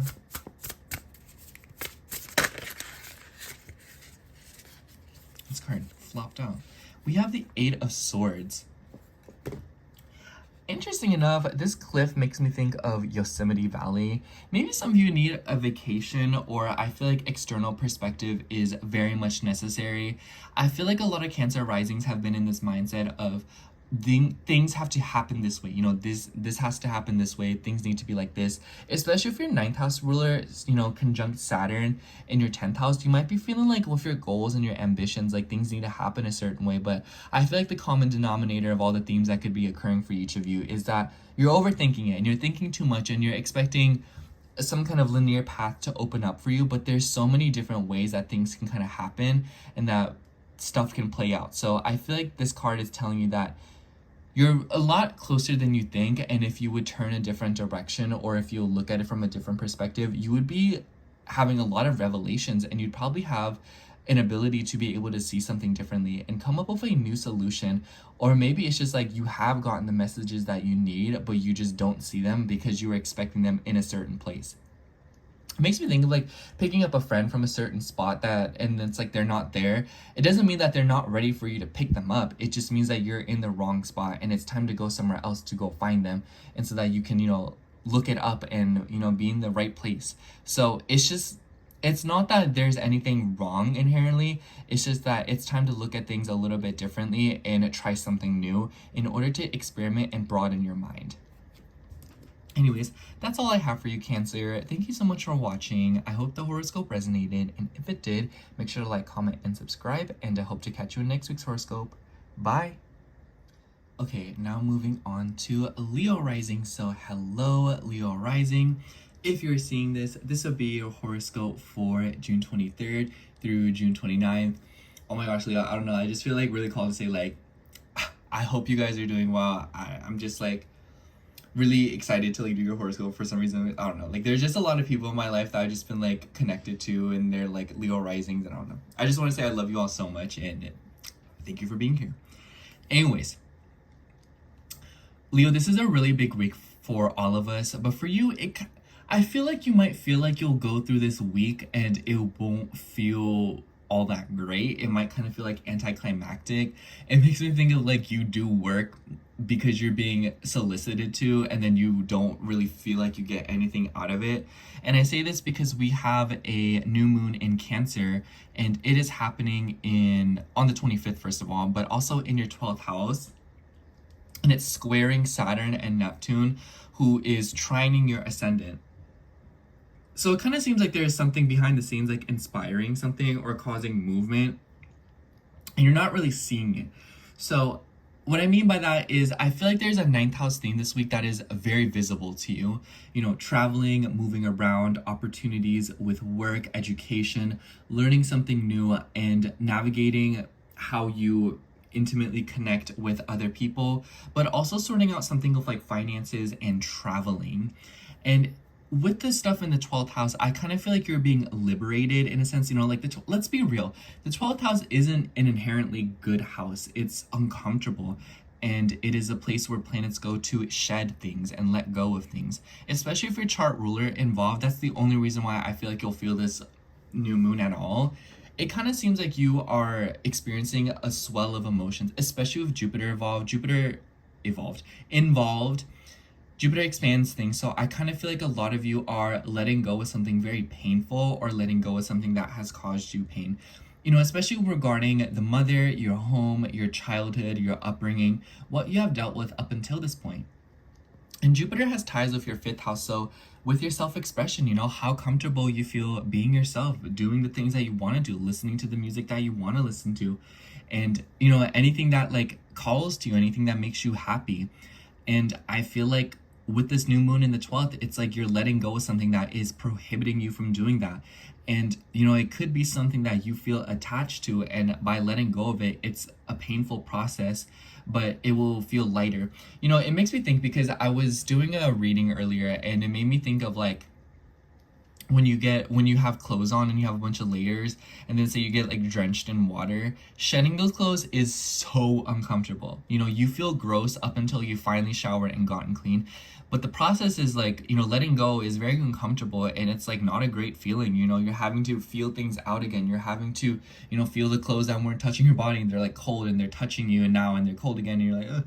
And then afterwards, you know, you feel a lot better, you know. So I guess my point is that, Leo, I feel like this week for you will be kind of like an uncomfortable moment where you are confronting a part of yourself that you didn't even know existed, but then you'll be able to see things from a new perspective, and you will have a grander, more realistic point of view, especially when it comes to like your health, your well-being, how you approach your day-to-day life, but also services and how you provide them and how you receive them. And it might be that you are more willing to, you know, help others, or others are wanting to help you, and you're getting serious about something. That's something I definitely feel like is regarding your day-to-day responsibilities and how you approach your well-being. It could also be related to like animals, travel, whatnot. But I also want to say that the moon will start out in Gemini this week. So this week could kind of start out a little bit chatty, and with the trine to Pluto in your 7th house, you could have like I definitely feel like another person will be kind of kicks off this new moon, because whatever is going on around this new moon, Leo, do keep in mind that you will see it unfold over the next 6 months. So essentially, this new moon will dictate for like a good portion of how the rest of your year will go, and it will also kind of like set the vibe for how this Jupiter transit will go for like the next few months. So honestly, like this is just like a really important new moon, and the intention that you set around it won't necessarily go unheard. You will feel like it goes unheard, like you're throwing wishes into the cobwebs of the universe, and you might kind of just feel like nothing really works out. But as the next few months kind of roll around, you'll notice that something is manifesting, and something is brewing deep within your subconscious, and it will manifest in your physical reality and the way that you approach your, you know, mundane obligations and responsibilities. So keep this in mind. And obviously this applies to this week too. I don't think this is energy that you won't immediately notice. Like this is just something that's kind of like it will happen, but you won't just like, it's not very obvious unless you're paying attention very closely. And honestly, for how perceptive you are, Leo, maybe you are paying attention. But anyways, the moon will start out in Gemini and it will trine Pluto. And this is the reason why I feel like this will be related to another person. I kind of feel like maybe there will be something about like a dream or a vision or something about your social circles changing at the beginning of the week. Maybe some of you are trying to like rally up people, or maybe some of you are trying to deepen intimacy with a friend or another person, or maybe you're trying to get on the same page as another person in terms of visions for society and visions like, this could even be like politics. But I just kind of feel like you're trying to get together somebody, or you're trying to like make people see a vision that you have, or it could be that other people are helping you and changing your perspective on something. And it doesn't necessarily have to be that you yourself are interacting with another person. This could be like a video that you see. It could be like an interaction that you have with another person fleeting on the street or something like that, you know? It's just like the point is that other people will be talking and they will be, you know, asserting themselves in some way. And I kind of feel like something about that will not only inspire you, but cause you to look a certain way at something. And then at the end of the week, I think the end of the week is definitely when you'll feel a lot more of the energy, because Mercury and the moon will move into your first house and will come into a opposition with Pluto. So I definitely feel like the end of the week could present some kind of a power struggle. I notice that when I see oppositions with Pluto, a lot of y'all run into these situations where it's kind of like something is in the ball is in another person's court, or it's just kind of like, you know, like you need A to complete B, in the sense that like, oh, like a situation will not be complete until you put your input in or another person puts their input in, you know? It makes me think of like a document that needs 2 signatures, one from you and another person. It's like, you can do your part, but then you have to wait for the other person. The other person can do their part, but then you have to do your part. Do you see what I mean? And because of that, you might run into some kind of a power struggle where it's kind of like, it makes me think of like, you know, like when you're in a relationship and you're the only one trying and your partner isn't trying, you know? It's like, it takes 2 to make something happen, basically. And I feel like that's what the end of the week will be presenting to you. And this doesn't have to necessarily be a bad thing, but it is something that is going to be occurring. And it's something to keep note of when you're trying to accomplish something. And I especially feel like with that moon trining Pluto in the beginning of the week, it kind of seems like it will be presented to you at the start of the week, where it's like, it makes me think of like when a teacher presents to you a project and it's like a group project. You get all the details on the first day, and then it's kind of like you get set off to work on it together. I feel like that's what this week's gonna be, where it's like you get news from another person or like a group of people, or like you get some kind of information sent to you, and then like you have to work on it throughout the week, and then at the end of the week is when it's like you submit it, and then you kind of like get that done, you know? Whether it be that you're literally submitting a document, or you're just like dealing with someone with like a relationship in a situation or whatnot. And I definitely feel like for a lot of you, it could be related to your finances. And I say this because, you know, in the beginning of the week, the moon is in Gemini, and then Mars is now in Virgo. So we have a lot of Mercury energy and in your 12th house. So it seems like a lot of you are privately sorting out finances. I noticed that there was a lot of financial stuff going on for Leo. I've been saying this for weeks, y'all. Like, obviously it's not all of you, but like, it's pretty safe to say that a good over 50% of you were dealing with some weird financial stuff. And I feel like this week will definitely be an opportunity where you are seeing something and you're kind of like, okay, like I need to do this in order to make this happen. Especially if you're trying to invest in property, do something with legal matters, pay off student loans, or if you're organizing something about like financial, you know, obligations that are related to like bigger systems, you know, like say if like you owe a company money, or if a company owes you money, if you owe the IRS money, or, you know, if you're trying to sort out money situation with like a school, or like if you're trying to like, you know, get back from something with like, maybe you sued someone, maybe someone tried to sue you, you know? But the point is that a lot of you could be working on that. But overall, as a big picture for this week, Leo, I kind of just feel like it's one of those weeks where it all comes down to your feelings. Some of you could be having some weird dreams, honestly, this week. But I feel like some of you are letting go of something, and it is related to your inner child, your self-expression. It could be literally related to your children. But I feel like there's a lot of emotional metaphors that will be manifesting this week. So it's like, do pay mind and know that what's happening around you is very much manageable, and it's very much about what's going on deep within your psyche. So dream work, astral projecting, or just feeling things through, journaling, and spending time alone in your room and in your sanctuary, or maybe even going to a place of sanctuary and of health and well-being, whether that be like a church, whether that be like your grandma's house, whether that be an open field, it doesn't matter. It's just that finding peace this week will be found in places where you can be alone or feel like you're able to feel however you want to feel. And it will be a deeply liberating experience for you. And I feel like this will manifest in your money, in your beliefs, in your work, and your relationships. Anyways, I just feel so good about that. Anyways, let me shuffle a card for you. Chose this deck because I feel like it gives very like Cancer energy, so I wanted to like use it. Let's see. Oh, this one stuck out to me for some reason. I always say some reason. Anyways, we have the Three of Wands. I really like this card, and I definitely feel like it goes to show what this new moon is about. I feel like it's very much like making progress, slowly but surely getting ahead. It's not necessarily that you're seeing like something new pop up or like the end of something. It's just that you're seeing something that you've been wanting to get through, through. It, what it makes me think of? I don't know if y'all do this, but when you're like downloading something on your phone and then you like pause the download and then you unpause it and then it like goes a little bit faster for a second, it could be that a lot of you are in that stage right now where you are stopping, recuperating, or you're coming out of a recuperation phase. Somewhat like it doesn't matter, like it's a spectrum, about like where you are in that phase. And I feel like because of that, a lot of you are making some kind of progress, where it's like, oh, it's not a lot, but it is something, and it is more than what I had been getting for like the past few months now. So definitely, Leo, I just feel like this is a week where you'll kind of start to see things slowly move forward. And it could be very fast, it could be very slow, but the point is like you're finally heading somewhere and you're making some kind of like addition to what you have going on. So definitely lean into this energy and know that things are slowly but surely improving. You won't be able to see it immediately, but it is happening. Like you don't see a plant grow, but it is growing, and you see that it is, doing something. But anyways, that's all I have for you, Leo. Thank you so much for watching. I hope the horoscope resonated. Much love to all the Leo risings I know. And make sure to like, comment, and subscribe. And I hope to see you in next week's horoscope. Bye. All right, now moving on to Virgo rising. So hello, Virgo rising. If you're seeing this, this will be your horoscope for June 23rd through June 29th. I almost said June 25th. But June 25th is when we will be seeing this new moon in Cancer, which is most definitely the highlight of the week.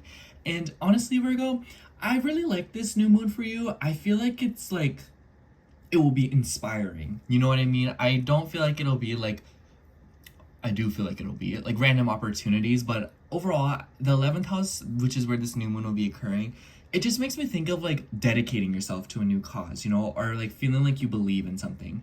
And it literally makes me think of like someone who is going to start recycling. It makes me think of someone who is downloading an app to make more friends. It makes me think of somebody who wants to reach out to others and make new connections and be around new people. Makes me think of like making a new friend. And with the Cancerian energy, maybe it is like through the family. Maybe you're making a new family friend. But this could also be the deepening of relationships with friends. So Jupiter is involved in this, and I want to say, Virgo, the energy that you see around this new moon and the intentions that you set around it will essentially be what dictates the rest of the year, the next 6 months, and as well as a big chunk of this Jupiter transit. Jupiter ruling your 4th house. On one hand, this could be like a basic energy where a lot of y'all are moving in with a friend, or maybe you are trying to, like cut expenses some way, shape, or form, because this new moon in general is also squaring Saturn and Neptune in your 8th house. So this literally makes me think of like, oh, I need roommates so that I can split rent so that it's cheaper. Or, oh, I need to find a group of people, or I need to find out about like nonprofits, or like file for like unemployment, or something like to help me with like my bills and my money and stuff. Because I definitely feel like a lot of Virgos will be sorting a lot of financial stuff out with this Saturn transit. And Saturn rules your 5th house, so it could be revolving around like gambling. Like if you have, like some of y'all could literally be like, let me go gamble and see if I can make rent. But for others of you, this could also be revolving around children, and this doesn't have to be necessarily related to you. This could be a friend that is going through a lot of this, and you're kind of just like getting thrown into the mix, whether it be because you live with them or you just like really love them. Because let's be real, Virgo, like when someone deals with something or feels something, like you low-key be feeling it and dealing with it too. And sometimes like involuntarily, and you're kind of like, girl, like don't even get me started, like let's stop. Anyways, Jupiter ruling your 4th house, it also makes me feel like a lot of you are expanding, on a childhood dream. Like, it makes me think of like, oh, like I wanted to be this when I was a little kid, so let me do this. Like, for example, like I've always wanted to be like a floral designer for weddings, so it's like, oh, like let me just take some like floral design classes. And I totally wouldn't be surprised if something like that is kind of going down for you, because we still have Venus in your 9th house.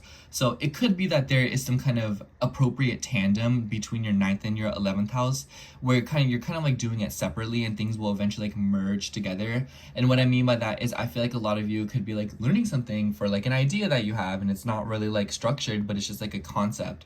Like, it makes me think of like, oh, like I want to open my business, so like how do I like open that? How do I do websites? How do I, like organize the taxes and stuff? And it's just like something that you're passively learning, but it's all going towards a vision that you have, especially because this new moon is sextiling Mars in your sign. So Mars moving through your 1st house, first of all, a lot of you could be moving around with your body, taking care of your body.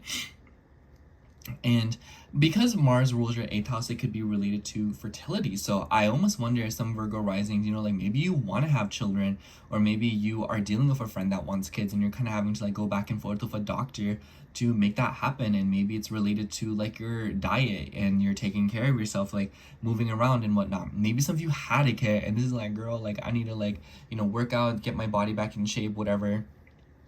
So something like that. But I guess the point here is that, Virgo, it could also just be related to your self-expression. I kind of feel like maybe this is you wanting to be quirkier and be around people who you feel comfortable around. Maybe you're like, oh, I really like, what's something like really trendy? I really like Labubus, but like I don't really know anyone that likes them, so I want to be around people who like them.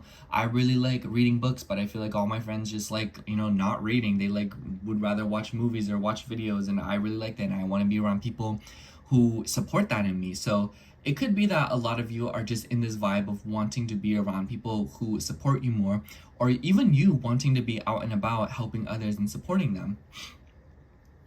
And it definitely just kind of seems like there is like an innovative energy here, because the 11th house is very, inventive, it's very creative, and it wants to be outside the norm. So maybe some of you are feeling rebellious, and I feel like maybe like the Cancerian 4th house norms, energies, maybe some of you are trying to like break out of something, maybe you're trying to move away from your family to expand upon your perspective and see what else is out there. Maybe you want to move out of your hometown.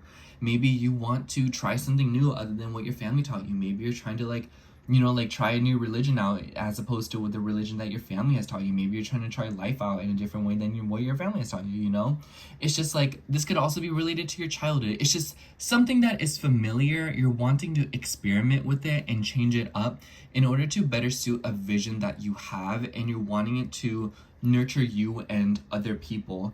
And I kind of just feel like because of this is like a little bit of a vulnerable new moon for you, Virgo, especially with Mars in your 1st house and sextiling. Mars rules your 8th house, and the 8th house can be, related to psychology and trauma. And it might be that you are trying to increase intimacy or your efforts in some way, or maybe you're just trying to, like deeply connect with others in a more meaningful fashion, but it starts with you, like taking the initiative and wanting to change and wanting to put yourself in a different environment so that you can see things from a different perspective, or at least, start working towards something other than what you were working towards previously. And especially because at the beginning of the week, the moon will be moving through Gemini, and it will come into a trine with Pluto in your 6th, and then a square with Mars in your 1st, and then Mars, Mercury is in your 11th. So a lot of you could be doing something of like your career and your work at the beginning of the week, especially with like your routine and your schedule, and maybe you're trying to like move around that when it comes to, your friends, family. Like on one hand, I kind of see this as like, oh, like, hey, can you like make it to like hang out this weekend? And you're like, oh, I have work. Let me try to find someone who can, like take care of that for me. Or, like, nah, I can't, like I need to make the extra money, something like that, It's kind of a little bit of a dicey energy, especially at the end of the week when Mercury, your chart ruler, and the moon move into Leo together and slowly start forming an opposition with Pluto in your 6th. I have you say, Virgo, whatever you see at the beginning of this week with your career and your responsibilities, you're going to see it manifest again at the end of the week, or it's like you're going to be given a sort of time frame, and the end of this week might kind of feel like a little bit exhausting. So really pace yourself this week and try not to pile everything on one day. Like, this is a week where you really want to pace yourself and do a little bit of extra effort, even if you really don't feel like it in the heat of the moment, because you'll notice that later on you're so glad that you got that done.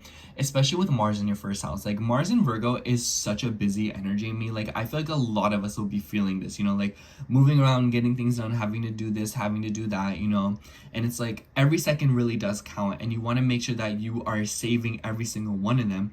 And I feel like that is definitely the vibe this week, especially when it relates to your social groups and, you know, setting intentions for a social life. Like, maybe this is you being like, girl, like, I haven't been out and about in forever. Like, I really just want to go out, be around people. Don't act like I didn't notice, because I feel like a lot of Virgo risings have been super MIA, or just like, you know, like in the shadows, you know, getting something done, doing what you need to get done, you know, or it's just like you've been like busy with work, you know, Pluto in the 6th, you know, doing this, doing that, having to be there. And I feel like this week is absolutely no exception. And I feel like this week is telling you, like, if you keep up at the pace that you've been keeping up at, like, there will be consequences, or there will be a sector of your life that, you know, like, or it doesn't even have to be like there's like a new beginning happening somewhere in your life, and you're realizing like, oh, like, I need to make a room for this. And it is happening with, like, you know, like your routines and your schedules. So it makes me think of like, oh, like, I just made a new friend and I really want to hang out with them, but I work 40 hours a week plus a side hustle. Like, I really need to make time for them, you know? And then you're like, wow, like, I do a lot. I really need to slow down. So a lot of you could be kind of in that vibe this week.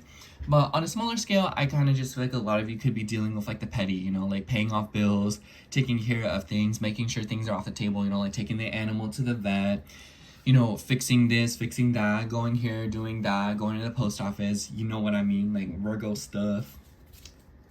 But anyways, Virgo, let me shuffle the cards and see what kind of comes in for you. I think that I feel like with Venus still trining your ascendant and Venus not forming any weird aspects yet until she starts marching closer to Uranus, I feel like there's a lot of opportunity for travel and, you know, just like having beauty and experiencing beauty through traveling and building your self-worth through learning. I feel like this is like monk mode for y'all, where y'all are deciding to, you know, set out to learn something new and teach yourself something or a new skill. And if that's not the case, a new skill is definitely the way to go, because you will be investing in yourself and you will be seeing what good can come out of that later, especially when Venus moves into your 10th house. Anyways, let's see what card comes out for you. Honestly, this card was already upright and it really stuck out to me. We have the 6 of Swords. I like this energy, Virgo. This is a very moody deck, and I feel like it so suits the Cancerian energy. But the 6 of Swords to me is about movement, you know? It's about moving to calmer waters.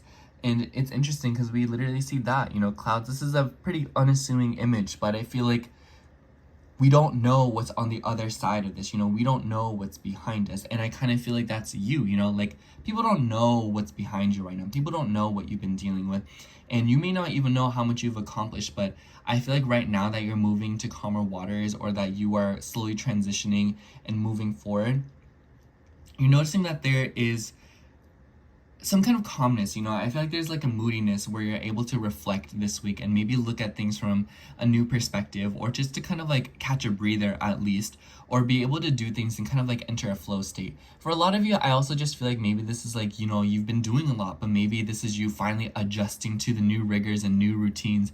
And this is you kind of like, you know, calming your mind down, because you're not having to sort of like rewire your brain to all the new changes and all the new energy. And this is you being like, okay, like, I'm starting to get into a groove, like, let me start moving forward and let me get things done. And it's just kind of like, I definitely feel like that's the best way to say it, Virgo. This week is about developing a groove. Anyways, that's all I have for you, Virgo. Thank you so much for watching. I hope the horoscope resonated, and if it did, make sure to like, comment, and subscribe, and I hope to catch you in next week's horoscope. Bye! Okay, now moving on to Libra rising. So hello, Libra rising. If you are seeing this, this will be your horoscope for June 23rd through June 29th. Honestly, Libra, I like this week for you. I feel like the energies are definitely helping you make a move on. The highlight of the week is this new moon in Cancer that we will be seeing right on the 25th in your 10th house, so the highest point in your chart. So this new moon might feel a little bit exposed for you, or it might kind of feel like it's like you're connecting to a higher idea or purpose, or it's just like the intentions around this new moon are really, really, really important to you, and your ambitions and what you want to accomplish.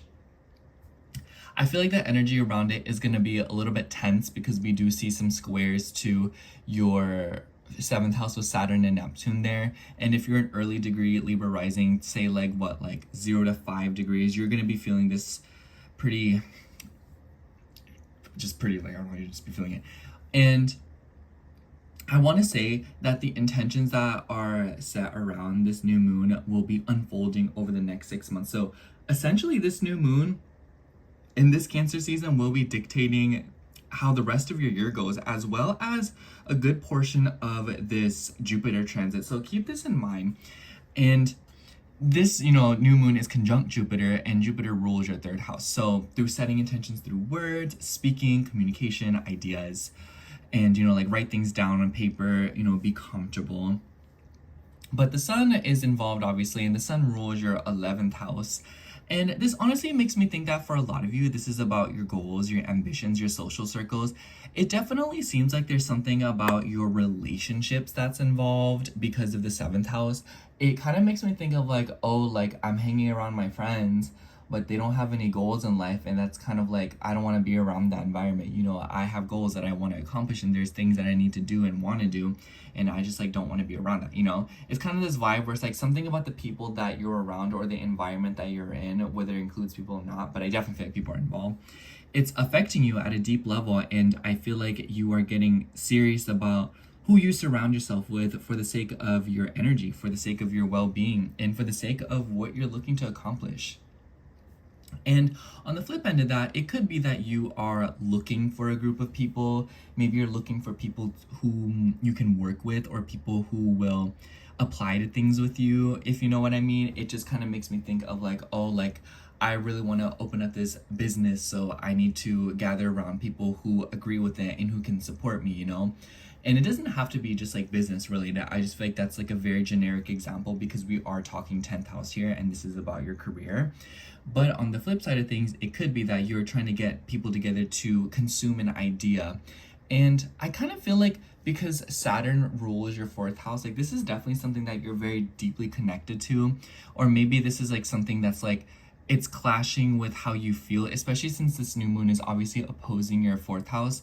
So I feel like this is maybe something that's going against like family traditions or family goals or like family ideals. Or it might be that family traditions are something that is kind of, impacting the quality of this new moon, or impacting the quality of how you go after your goals and what you want to accomplish.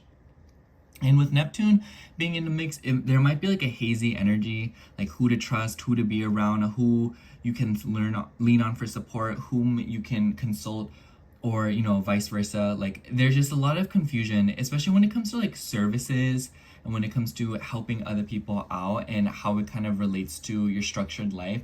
A lot of you could just be feeling like very burdened when it comes to your responsibilities as well. I feel like Saturn and Neptune square this 10th house, like it might just kind of feel like, oh, like, like, are my bosses being too restrictive towards me? Or, like, is it me? You know what I'm saying? The nice thing is though, is that Venus, your chart ruler, is unexpected in the 8th house. So kind of seems like a lot of you are in this very private energy right now, or you are working through something. And it kind of seems like whatever is going on around here, it's coming from a place of, like psychology, depth, and maybe even like the taboos, or just like, like your deeper feelings, like whatever is going around, like what's happening, Libra. Like I keep saying it, but I cannot stress it enough. It's really important to you. And it's something that maybe you're facing your fears right now and you're letting go with something, especially since Cancer can be about like, like your childhood, and not all the time is a childhood a fun place. And so I feel like for a lot of you, you're kind of working through something right now, and it seems like you are trying to help others through it as well. And it seems like a lot of you are maybe believing in something, in the sense that maybe you're trying to like set out to help others the way that you want to be helped. It's like you're trying to like establish a symbiosis here. And with Jupiter being in the mix, your 3rd house ruler, I almost wonder if this is like opening up a blog or a website, or maybe you're using the internet as a way to communicate with people. And this could be heartfelt conversations with people. Maybe you are, like the way that you're thinking is deeply changing and going through a lot of transformation and a lot of shifts. And it could be that a lot of you are maybe speaking out on something that's very important to you. And maybe this is an attempt to garner community and to garner people who agree with you. So on one hand, this could just be you posting on social media like a poll or something. While on a grander scale, this could be like you literally like posting stuff out there, putting flyers up in order to attract a local community or people who can support you in an endeavor. And maybe for some of these, siblings could be involved, or like extended relatives, or even a spouse. But in the beginning of the week, before the moon goes into Cancer, we see the moon in Gemini squaring off with Mars in your 12th house and trining Pluto. So it definitely seems like maybe some of you are dealing with something with like your beliefs, travels, and maybe even children if that is involved, but also your inner child, your ego, and creativity. And with Mars in the 12th and Mars being the ruler of your 7th house, it kind of seems like there's something going on here once again with like relationships, you know, like the dynamics that you are around, whether it be you are a part of them or not. I kind of feel like there's like a low-key like omniscient energy here, especially because the sun rules the 11th house, in the sense that like it doesn't even have to be like these are dynamics that you're directly, you know, involved in, which could definitely be the case for a lot of you. But I also feel like it's more so about, you know, like maybe you see like an unhealthy couple online and you're like, oh, like I never want to be like that, or vice versa. Like you see people who are living like the dream life online and you're like, girl, like I'm trying to be like that, you know. It's just like there's obviously something going on here where it's like an example has been set or a bar has been set, and it's a vision that you have now. And I feel like a lot of you are steadily working towards something and being very resourceful about it, mind you. I feel like the way that you are utilizing your resources and what you have on hand right now is quite impressive, especially with Mars ruling the 2nd house and being in your 12th house. Like it seems like resources are kind of coming out of nowhere, or a lot of you are being private about how much you actually have, whether it be ideas and plans that you have, or whether it be like literal money. But beginning of the week also just kind of seems like it's very like busy, like moving around, traveling, and maybe even like developing new ideals with philosophy and perspectives. And I kind of feel like with like the Jupiter conjunctions, a lot of you could just be busy, you know, like communicating with people, like talking to people, consulting people, going here, going there, driving here. And, you know, it's just kind of like, it all kind of revolves around people. And maybe, like I said, some of you feel very suffocated by relationships, whether it be romantic or whether it be not, you know. It's like, this person needs your help, this person needs your help, that person wants this, or, you know, this person's just letting you know something. It's just kind of like, it might kind of feel like everything's having to be filtered through you right now in your life. And it might be kind of exhausting you, especially with Mars in the 12th house. And it might be hard to develop boundaries, Libra, or it might be very hard to kind of like understand when you should stop when it comes to serving others or helping others. And I feel like it's very important that you create you time, or you take time to kind of like recuperate. Otherwise you'll really like loosen up your energy, and this can make you prone to like psychic attacks or just being very burnt out. And you know, it's the kind of burnout where it's like it hits you out of nowhere, you know what I'm saying? You know, when you take like a bunch of like, you drink a bunch of stuff and then like later on is when it all hits you, and when you're like, oh shoot, I shouldn't have done that, you know what I'm saying? Anyways, at the end of the week, we see the moon moving through Leo and Mercury as well, and they will come into an opposition with Pluto. And I kind of feel like at the end of the week, there's definitely something going on with like romance and creativity. I feel like a lot of you could also be going through some kind of shift when it comes to bigger picture ideals with like dating, and when it comes to, you know, dealing with other people and how it kind of like relates to your self-worth and what you believe to be worthy of. But I also feel like this could be like a clash between you and what you believe in and how you want to entertain versus the audience. So a lot of you could be going through something like that. Or maybe this could be like a clash between you and a community or an idea. And with Mercury involved, like this very like a chatty weekend. Like this might be a very like this weekend might be very like, they said this, they said that, you know what I'm saying? And especially if you have like kids, so something about that, like I don't know, like there's just something going on here with like how you express yourself and how that kind of like clashes with community and bigger groups of people, but also your mental health and your well-being. It seems like you're advocating for something for others. Anyways, let me shuffle the cards and see what comes out for you.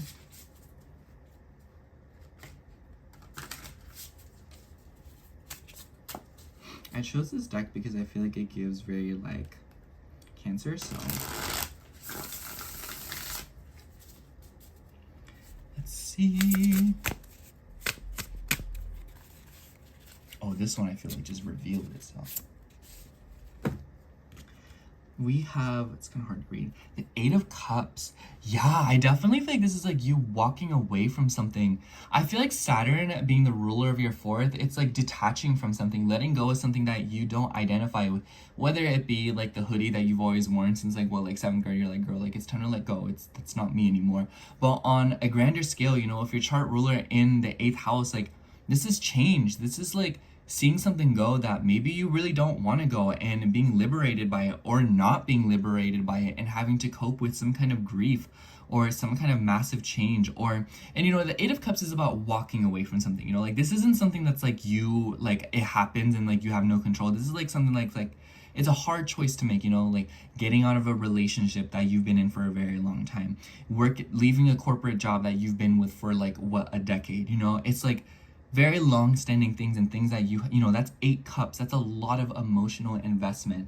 So essentially leaving something behind and to make way for something new, a vision. It makes me think of someone like who drops their job and like decides to like make their own business or go traveling, or you know, someone who's like, you know what, like I just can't do this anymore. I'm moving away from my family. I'm going no contact. Whatever the case might be, Libra, I just feel like the vibe of this week is letting go of something and having a new take on the past. It doesn't necessarily mean that things won't come back around. It's just that right now you no longer probably resonate with what's right in front of you, and that's okay. And it's time to have a chance at new energy for the better. Anyways, Libra, that's all I have for you. Thank you so much for watching. I hope the horoscope resonated, and if it did, make sure to like, comment, and subscribe, and I hope to catch you in next week's horoscope. Bye. Okay, now moving on to Scorpio rising. So hello, Scorpio rising. If you're seeing this, this will be your horoscope for June 23rd through June 29th. I'm not gonna lie, Scorpio, I really like these energies for you. It kind of seems like it makes me think of like, I don't know why, but I'm imagining like Run 2, you know, that cool math game. It's like, you know what's ahead of you. It's about making it through. And if you make mistakes, you kind of have to like go back to square one, you know? And anyways, the highlight of this week is this new moon in Cancer that will be happening right on the 25th. And if you're anywhere between like 0 to 5 degrees of Scorpio, this will be a lovely energy for you. I do want to mention that I do feel like this new moon is really good for you. You just might not feel it, or you might kind of feel like you can't really do anything about it because it's trining your ascendant. And I find that trines are like a lazy aspect. So on one hand, the energy is very beautiful and harmonious, but on the other hand, when you try to grab it and you do something and like, you know, set those intentions, it might kind of feel like, oh, like you can't really control it. It's just like things kind of like you're having to go with the flow even though you don't want to. It makes you think of like when you're in a car ride. It's like you're going somewhere and you know where you're going and it's gonna happen, but it's like, can this ride go any faster? Can we do this? Can we do that? Instead, it's like you don't really have a say in where you're going, but you will be getting there. And I feel like that's the vibe. But this new moon is taking place in your 9th house, and it is conjunct Jupiter. This is such an important new moon because it will be dictating pretty much how the next 6 months go for you, more so than other new moons because it's conjunct Jupiter. The moon is in its home sign and Jupiter is in its exaltation. The sun's just happy to be here, y'all. The sun's just like, hey, y'all. So it definitely seems like the energies are very potent, and essentially this is like the rest of your year. You know, the intentions that you set around this new moon will be happening for the rest of the year. And it kind of just seems like something is unfolding right in front of you, and you're in for a treat. Jupiter rules your 2nd house, so I definitely feel like there's like a financial theme to this, or something about self-worth and investing in yourself through knowledge and through learning. So it kind of seems like maybe you're like taking a course, taking a class. Lovely time to do this. These next 6 months, like a really good time to take classes, travel, move around, you know, like go to school, apply for school if you've been wanting to, but also like, you know, being around things that enlighten you and broaden your perspective, whether it's about being around the right people, living in the right town, reading the right books, or looking at the right websites, or looking at the right museums, paintings, you know, just anything that forces you to look at things a little bit differently and be more critical with your thought process. And so I kind of feel like around this new moon, you're setting those intentions, or there's just kind of like an idea floating around. And with the squares to Saturn and Neptune in your 6th house, for some of you, this could definitely be related to your health and your well-being. You know, like maybe you're feeling restricted by like appointments and consultations, or like your physical well-being when it comes to moving about and traveling. It's like, it's hard to travel when you have a broken leg, or it's hard to travel when, you're not well. And it's not saying that these things are going to happen to you. It's just more so if that is already happening to you. You're recovering from something, Scorpio. But for others of you, I also feel like this could be wanting to broaden your perspective and, Saturn rules your third house, learn more for a creative idea, or, being more disciplined with the execution of a creative concept. But for others of you, I feel like this is about, making your services better. If you service people, or maybe even just learning a skill just to have a skill. This makes me think of someone who's like, you know what, I'm going to take a cake decorating class just so I can know how to decorate cakes. It's investing in yourself, and you're learning a skill and something that will probably be beneficial for you later, And low-key makes me think of like the person who takes like a 4-year degree, like college, and it's like they didn't really do anything with that degree, but in the end they like know everything that comes with that course. Like they have the knowledge, and they have, the qualifications in some way, shape, or form, and that is something that they have on hand. So I feel like a lot of you could be, doing that. But overall, I kind of feel like, if you especially like offer a service, or if you're wanting to help another person, kind of seems like you're learning more to improve that. Makes me think if like you're a masseuse, or if you are like, like a Reiki master, this is you like honing your practices, traveling, being around the right environment, getting a mentor, even learning from another person, or, maybe an internship. Maybe you are taking after someone else who is more professional, or someone who just like knows more, like makes me think of like a shadow of, like shadowing a doctor, But on the other hand of things, I also feel like this could be, like wanting to make your routine a little bit more holistic, or, like living more intentionally, moving about, exercising. This makes me think of like hot yoga, or it makes me think of like even like Pilates, or just kind of like, like doing something because it's like mentally challenging, and it's something where it's like maybe you're not like moving around just like lifting heavy things. It's like a physical challenge, like you are challenging your mind, and you are putting some use to the strain that you're putting on your body, like more power, more better, what makes you like, what's the saying, like what doesn't kill you makes you stronger, better, faster, whatever. Anyways, I also feel like because it's like the 9th house, like I don't know, like there's just something going on here, like learning more and expansion and seeing things differently. I also wanted to say, because Venus is in your 7th house, I feel like there's something going on here with like your relationships. You're definitely receiving assistance from other people, and as Venus marches towards Uranus over the course of this week and next week, kind of seems like there's something building up here within your relationships. So I just wanted to say, keep an eye out for that. I feel like there's maybe a blind spot that you're like, that's slowly being revealed to you through dreams and your relationships. So I kind of feel like over the next few days, like you'll be feeling it kind of come through it, and it'll be probably playing in tandem with this new moon. And then I also want to mention, all of this is sextiling one of your chart rulers, Mars, who is in your 11th house. So community, being around the right people, joining a group of people to learn something, like this makes me think like literally taking a class, like where there's a bunch of people. I feel like this is kind of just like an add-on to what I was saying, where what you're doing might just involve other people. I feel like you're really not on that monk stuff right now, where you're kind of like deciding to be by yourself. I feel like it's ironic, because I feel like maybe you're around a lot of other people just to share one single idea, and it might be that your intimate relationships have taken the back burner, or it's just like an area of your life that is developing slowly but surely on its own, as opposed to you dumping conscious amounts of energy into it. But anyways, back to the beginning of the week, the moon will start out in Gemini before this new moon. And I want to mention this because it will square Mars and trine Pluto, and then the ruler Mercury is in your 9th house. So I feel like for a lot of you, you could be dealing with like legal matters, or like things with like your home and your lease. But for others of you, I also feel like this could be revolving around like roommates, friends, and maybe even something about groups in your home. It also makes me think some of you are hosting a get-together. Maybe some of you are like going to like a work party.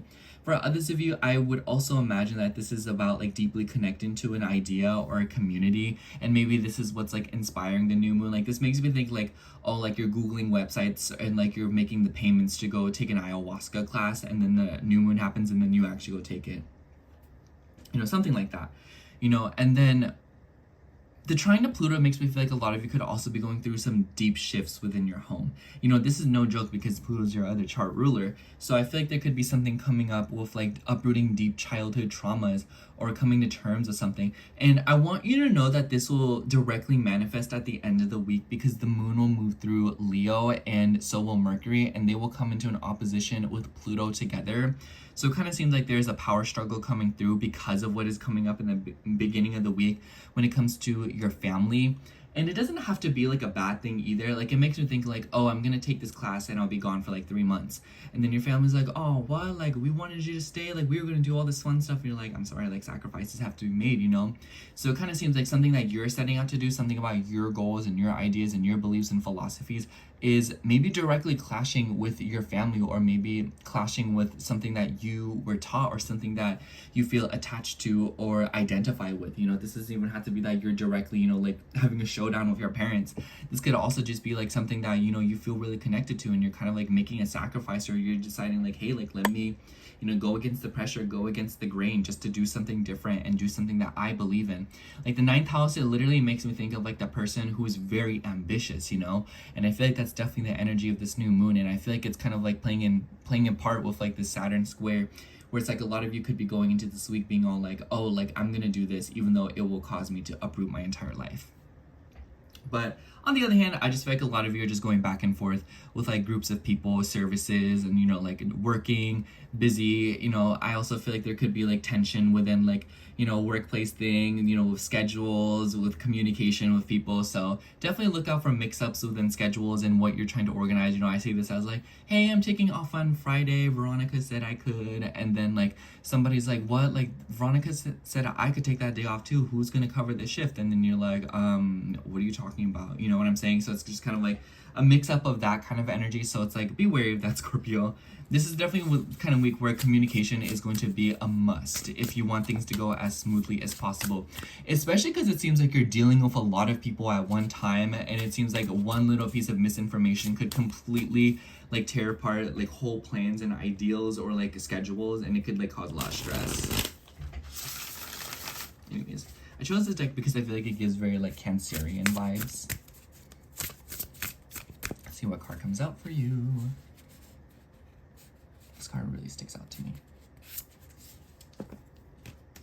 For you, we have, oh wow, Libra got this one too, the 8 of Cups. I definitely feel like this plays out for you, but it feels a little bit different than how I manifested for Libra, because it makes me think of like, you know, like 8 cups, you know, like you very much emotionally invested into something, Pluto in the 4th, and this is you like stepping away from it, moving away, you know, especially because Cancer in astrology just has ties with the 4th.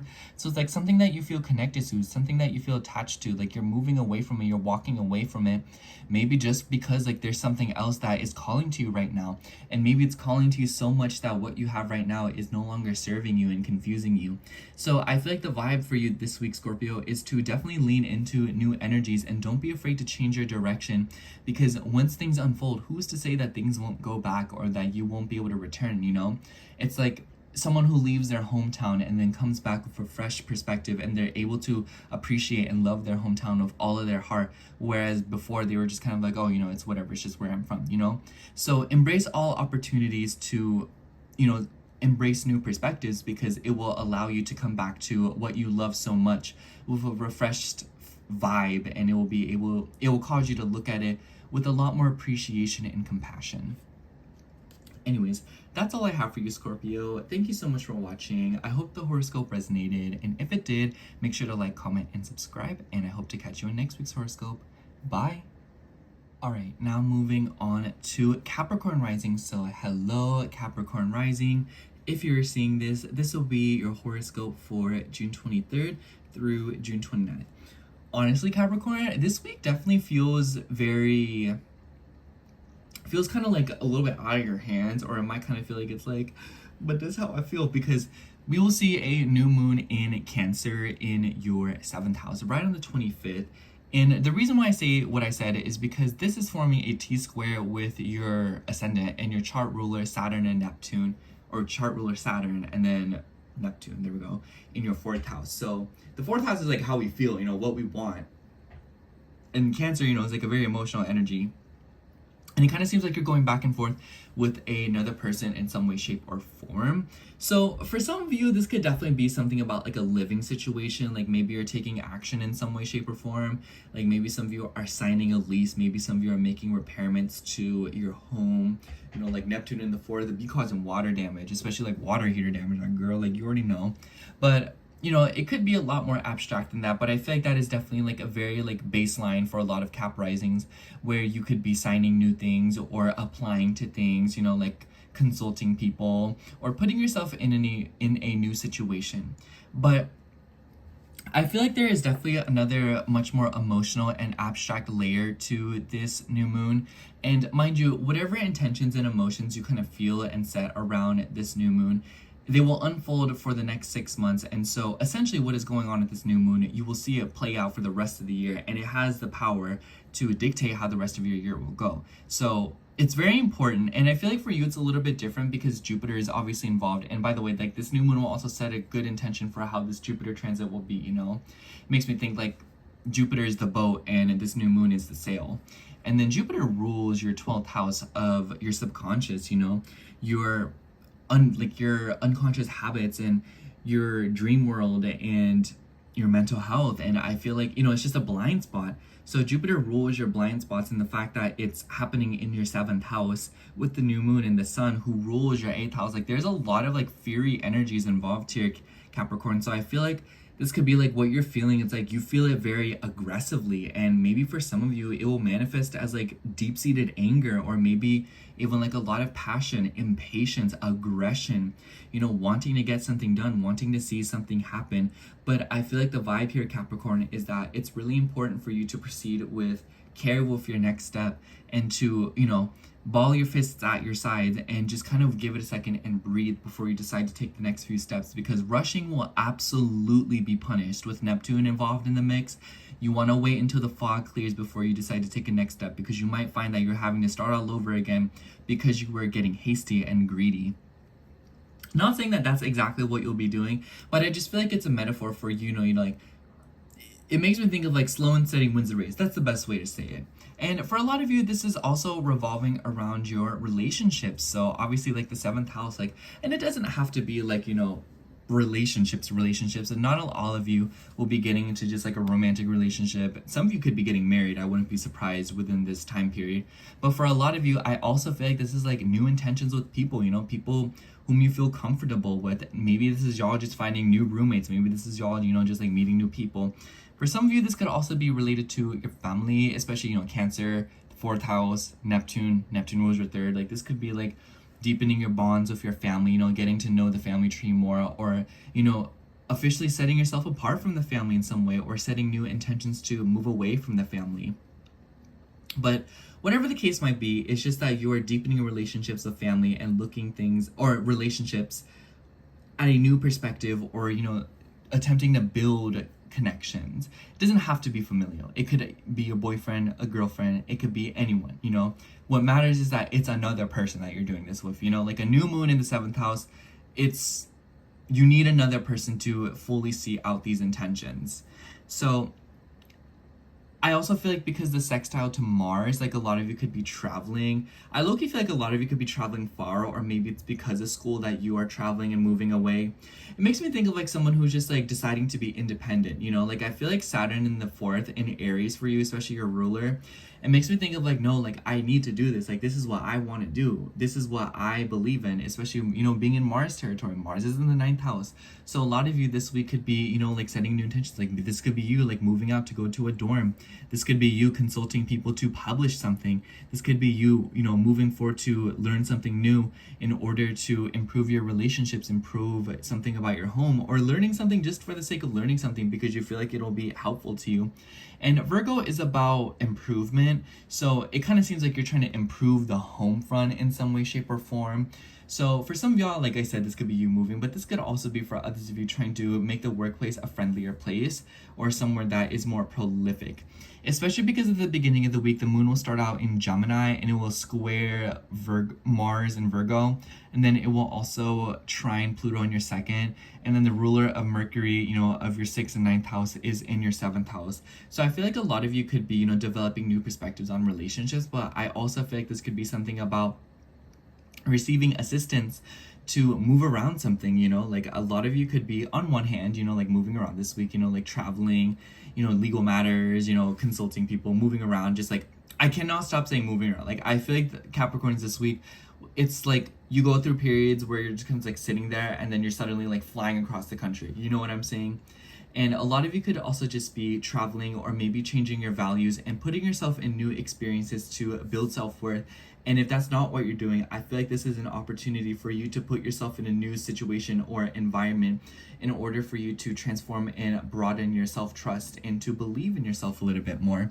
I feel like maybe a lot of you have been in a situation with your family out of comfort or like obligation, or maybe you've been using the obligation as a means to, you know, like cloak or sort of like hide your desire for comfort. You know, it's like, oh, it's like, you know, like dad needs me at home, you know, like I can't leave him alone, I can't move out.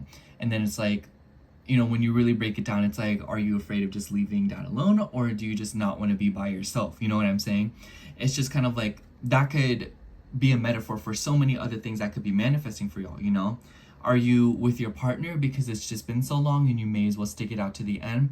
Or are you with them because you're afraid to feel like you wasted time? Are you with them because, you know, it's like something like that, you know, where it's like you're saying it's one thing, but I feel like it's deep down something that's coming back to you.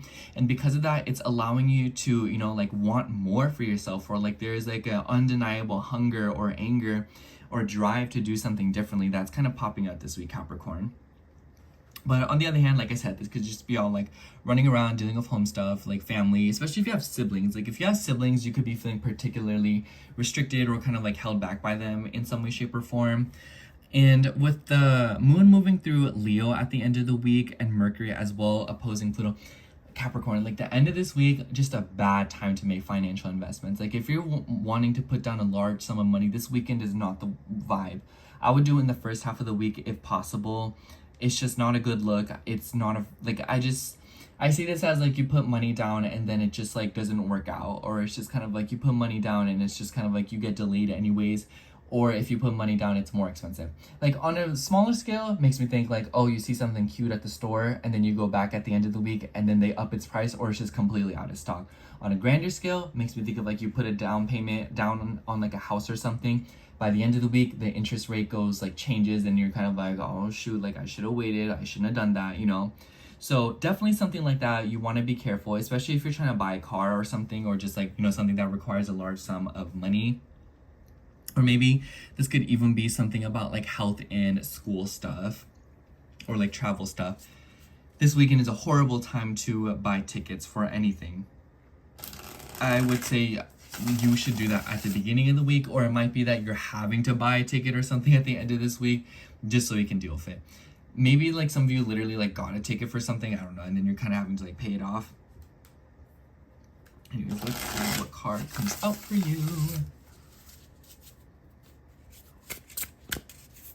Oh, okay. I chose this set because I feel like it's very Cancerian. This one's sticking out to me. Don't ask me how I noticed that. For you, we have the Hermit. Yeah, I definitely feel like with your 4th house ruler in Virgo, like, you know, Hermit is ruled by Virgo. This is you being by yourself, doing things alone, setting out. You know, this looks like a figure, or even like a thumbs up from like Facebook or something, like heading towards like a white doorway, an archway. It's unknown, it's ambiguous, it's a little bit confusing, but what's promised is new energy. What's promised is illumination. And maybe a lot of you are entering hermit mode, or maybe a lot of you are wanting to go in hermit mode, or maybe even some of you have been in hermit mode. This is you wanting to set out and make new connections. But the point is that your distance from other people and collectives and relationships is playing a huge part in this new moon. And I feel like it's urging you to take a specific direction, whether it be getting close to you or others. And it kind of makes me feel like this is like relating to your relationship with yourself, it kind of makes me think of like the Two of Cups, you know, learning more about yourself, what you like, what your fears are, and what you're really capable of without being tied to the people around you, without being tied to, you know, your parents. You know, it's like, I can't rely on these people forever, or they can't rely on me forever, you know. Setting out to do something for yourself, setting out to do something because it's important to you and because you feel like it's time to, you know, like not necessarily grow up, but, you know, have both feet on the ground in some way, shape, or form.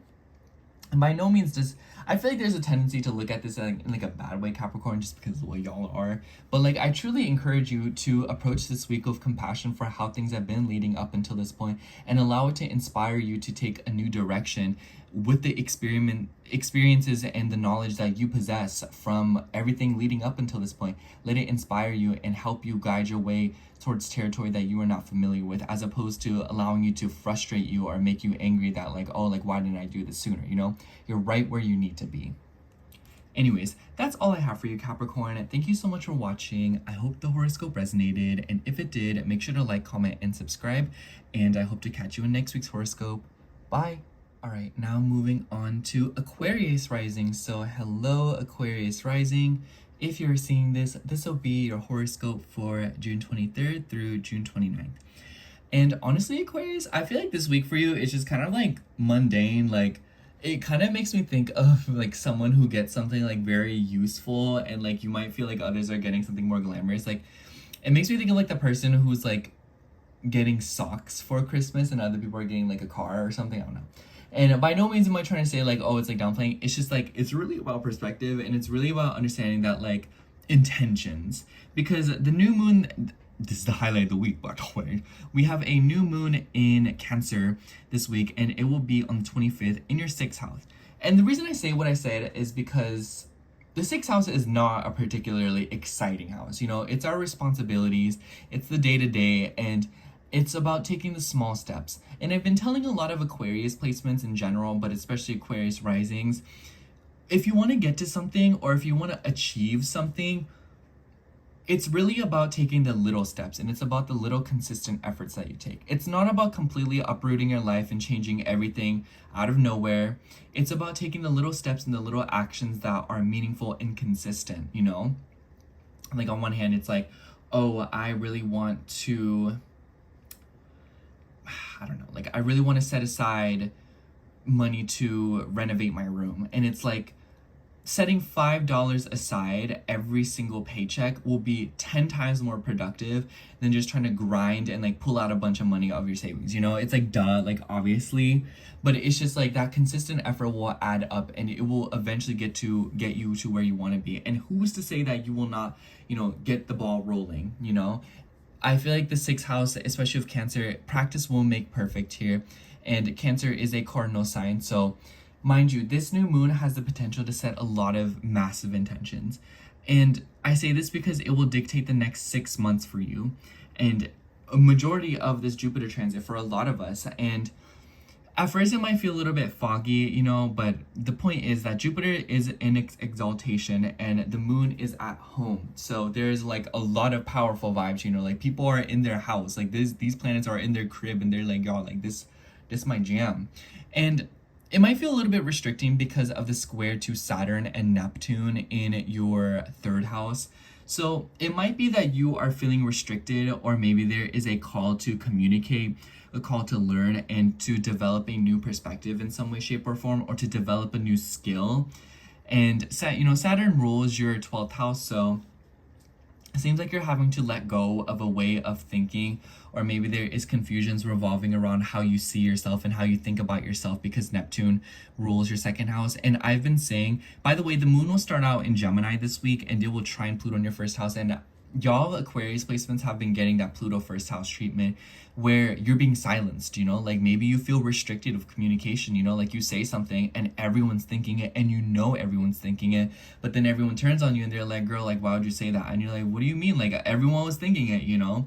It's like a couple breaks up for the 17th time, and then they're like, oh my gosh, you know, and everyone's like, oh, and then you're like, girl, like, they should have been broken up, like, that was stupid. And then everyone's like, girl, don't say that, that's so rude and mean and nasty. And you're like, girl, like, you were thinking it too, you know? And I feel like that's like a very petty example, or it's just kind of like, you know, like very mundane, but you know, it has massive implications to the way that you're living your life right now and what you're trying to do, especially because Jupiter is involved and Jupiter rules your 11th house. So there's something about like wanting to reach a community of people, wanting to provide a service, or wanting to be a part of something through little actions and helping others, or maybe even joining a program or situation that assists you as well. And it's kind of like you're having to let go of something to allow this door to open for yourself. And it seems to be coming through with like communication. On one hand, like that's the energy, but on the other hand, like this week could just be a lot of like intentions with like routes and moving about. So I feel like a lot of you could be feeling restricted when it comes to like transportation. I've been noticing that about you, Aquarius risings, like stuff with like your car, stuff with like, you know, like public transportation, you know, like parking, stuff in the neighborhood. And it might be that this has been restricting your schedule, or, you know, like causing drama with like living your life and, you know, like being able to be everywhere. It's like, man, girl, like I really wish I had a car because then I could get to work on time and not have to always catch the bus, you know? Or it could be like, man, I really wish I could like go see my friends whenever I wanted to, but like I don't want to pay for an Uber every single time I want to do that. You know what I'm saying? Or it's like, oh, I'm tired of relying on other people to drive me around. Or it's just kind of like, you know, like you're wanting to save time, or you're wanting to be more prolific in some way, shape, or form. And I feel like it's like because of like a digital thing that you're feeling restricted, and you're wanting to work on that, you know, and you're wanting to, you know, fix that. You know, it makes me think like, oh, like my life would be so much easier if I had a new phone. My phone's cracked and it's hard to text people, and that would just be like really nice, you know? So it's just kind of like something's going on there with like a 3rd house theme restricting a 6th house theme. And this 6th house theme is forcing you to get on your feet and change something and do something a little bit differently to make your life a bit more convenient and make your life a bit more accessible. And to also allow you to maximize your potential and your energy, whether this be related to a car, transportation stuff, or whether this be related to something about, you know, your health and your well-being. You're like, oh, like let me start going to the gym so that I have more energy, so that I can do more stuff in the day. Let me fix my sleep schedule so I can do this and that, and then I'll have more time in the day, you know, stuff like that. And then the new moon, or excuse me, when the moon's moving through Gemini, it will also square Mars. And mind you, Mars will also sextile this new moon. And so I feel like Mars being in your 8th house, like this adds like a psychological take. I feel like low-key a lot of y'all could be like in the psychoanalytical mood where you're trying to like see right through people, or you are seeing right through people. But I feel like for others of you, it could be that an 8th house theme is something that you are using to organize this stuff out. You know, like in order to get a car, you got to pay, you know, like a sum of money, down payment, insurance, and whatnot. But for others of you, it could also be that you are trying to communicate and consult like a therapist, or like, you know, get together with someone to help you heal, to help you change, you know, transform. And this doesn't have to be like another person, you know, but I definitely do feel like there is some kind of media, or like some kind of like a vessel that is being used or utilized in order to help you push through something. Mars in the 8th house is kind of like, I said this before, but it's kind of like you start to feel like people are not generous of you. And, you know, Virgo is about services. So I feel like this could be like, maybe you feel like you're doing a lot for others, but you feel like they're not really doing a lot for you, you know? It makes me think of like, oh, like the doctor said the appointment was at 4 p.m. and I show up to their office at 3:55 p.m. and then the doctor don't even show up until 4:30 p.m. You're like, girl, like I showed up on time, like why do you have to be late? Like, this ain't not fair, you know, something like that. You know, where you feel like you're doing your part, but you might not feel like other people are doing their part. But at the same time, this is an opportunity for you to take control and do things your way so that you can build a foundation that you can stand on, as opposed to, you know, having to sort of rely on others to build some kind of routine or system, and ultimately leading you to have to either rely on them or do something. You know, like I feel like a lot of Aquariuses are cooking right now in preparation for something. Like this is definitely something that like that is premeditated, because the 6th house is the house that likes to prepare.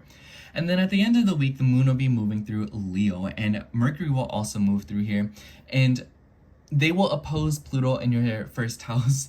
And, you know, Mercury having ties with your 5th and your 8th house, like this could be related to like, you know, romantic flings, you know, like people that you're like just like getting down and dirty with. But for others of you, this could also be about like legal matters and like financial stuff. So I feel like a lot of you could just be overall like stretching something out with like your relationships and other people.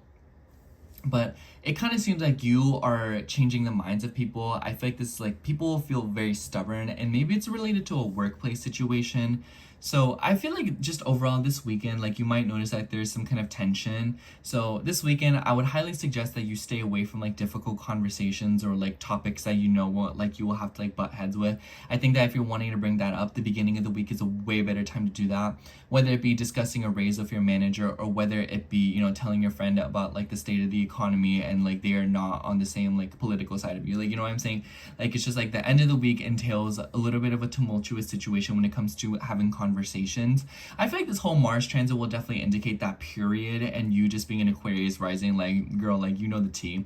But I definitely feel like the end of the week will be a time where things like boil over. And it definitely seems like because of the moon moving through Gemini at the beginning of the week, like, you'll see it kind of coming through at the end of the week. You know, like, you say it on like Monday or Tuesday, and then you notice it kind of like being actually talked about at the end of the week. So something about that, you know, where it's like it will start at the beginning, and then like near the end is when it kind of gets resolved, and there's kind of a stretch going on there. Anyways, let us shuffle the cards and see what comes out for you.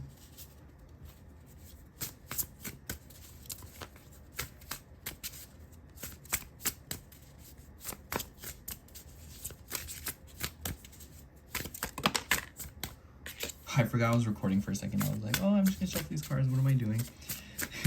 Anyways, let's see what card. I don't know why, but the front card is really sticking out. I want to take it. For you, yeah, we have the Seven of Wands. Standing up for yourself. Weirdly enough, Aquarius, you're gonna think this is so weird, but this imagery makes me think of this episode from Tom and Jerry Tales, and it was like this one where Tom and Jerry were like stranded on like this weird island full of like monster trees, and they're having to like trudge through it. And it's like, it literally makes me think of like going somewhere just to try it and then hating it and leaving, you know? I feel like this is definitely a time where you are renewed with perspective. And I feel like coming out of something, like, I feel like you're leaving something very difficult and essentially advocating for yourself. Like, that's what this card is about. It's about competition, going up against others, and standing your own ground. So I feel like, you know, like, don't be provocative or aggressive just for the sake of it. I mean, if you want to, like, y'all grown, like, I'm not going to sit here and tell you what to do. And even if I did, like, you probably go ahead and do the opposite. But my point is though, you know, it's like, know that with Mars in your 8th house, energy will be drained when you're arguing and criticizing others, instead of taking it upon yourself to do things differently and to bring improvement to your own life and setting an example that way. Forcing others to move through and trying to compete with them will only drain you. And this is a point where you really just want to advocate for yourself and do things just because you like it, not because like you want to like prove a point, you know, like do something that sings to you and something that you feel connected to, you know. New moon in Cancer. But overall, Aquarius, I feel like this is definitely a week where you are standing up for yourself in some way, shape, or form and speaking your truth, or like living your truth. Anyways, that's all I have for you, Aquarius. Thank you so much for watching. I hope the horoscope resonated, and if it did, make sure to like, comment, and subscribe. And I hope to catch you in next week's horoscope. Bye. Okay, now moving on to Pisces rising. So hello, Pisces rising. If you're seeing this, this will be your horoscope for June 23rd through June 29th. Honestly, Pisces, I feel like this week for you is like the most fun, you know, because we have this new moon on the 25th in Cancer in your 5th house. I'm not saying like this week will feel all funsies because of the square to Saturn. We'll get into it. Don't worry. Like, let me explain myself.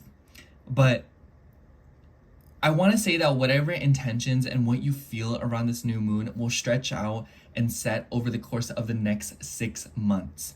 So, you know, the moon's in its home turf. Jupiter is in its exaltation. So we have a lot of big players here, okay? Both literally and figuratively. Like, Jupiter's like massive.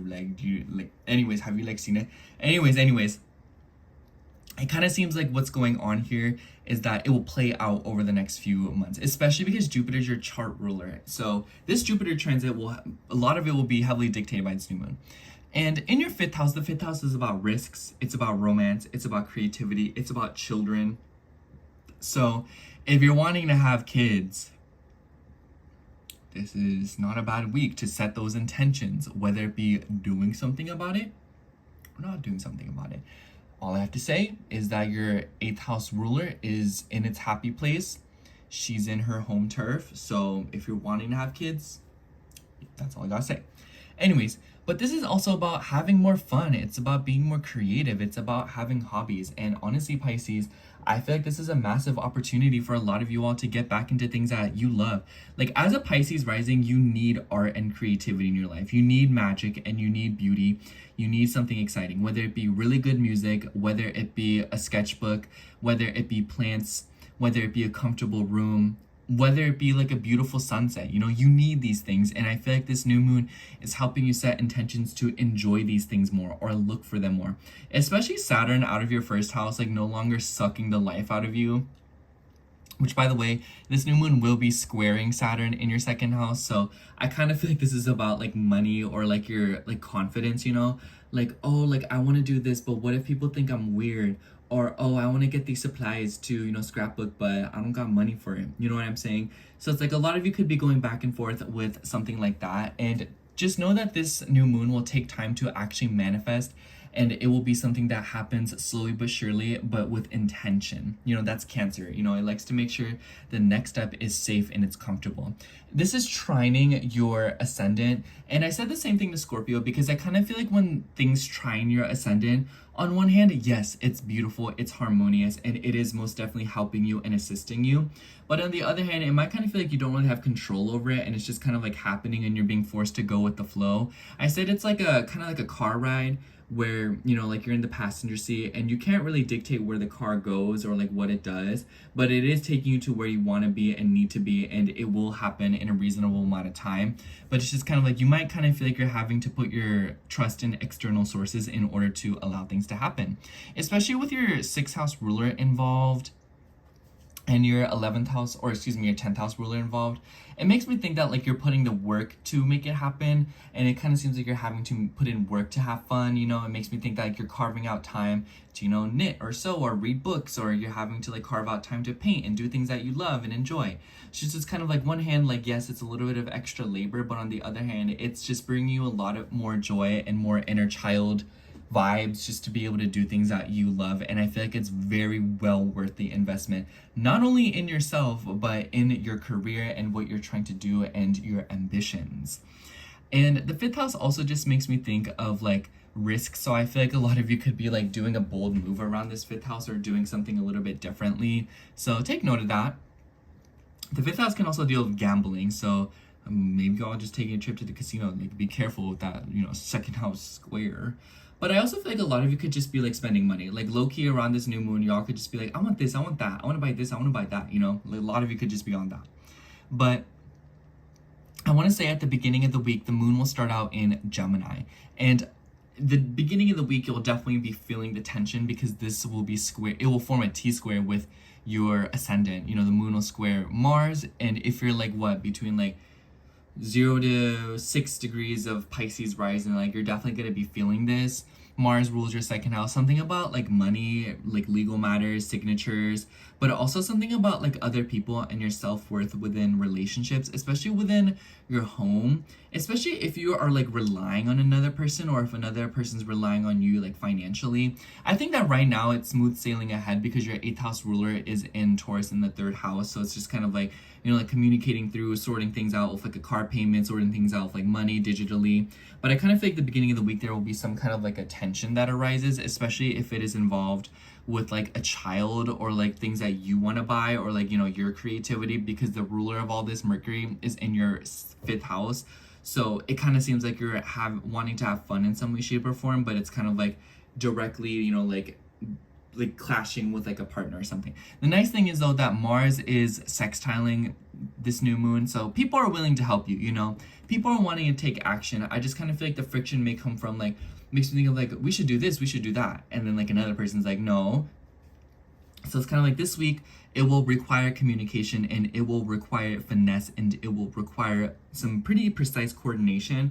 Nice energy. I really like this energy for you, Pisces. And even though these squares are a little bit awkward and they might cause a little bit of tension within your household and like your inner foundation and your deeper emotions and like, you know, how you see yourself at like a deep psychological level, it kind of seems like another person is helping you connect to your inner child, whether it be like a therapist or romantic partner, or it could just be that your relationship with others is improving because you're improving your relationship with yourself.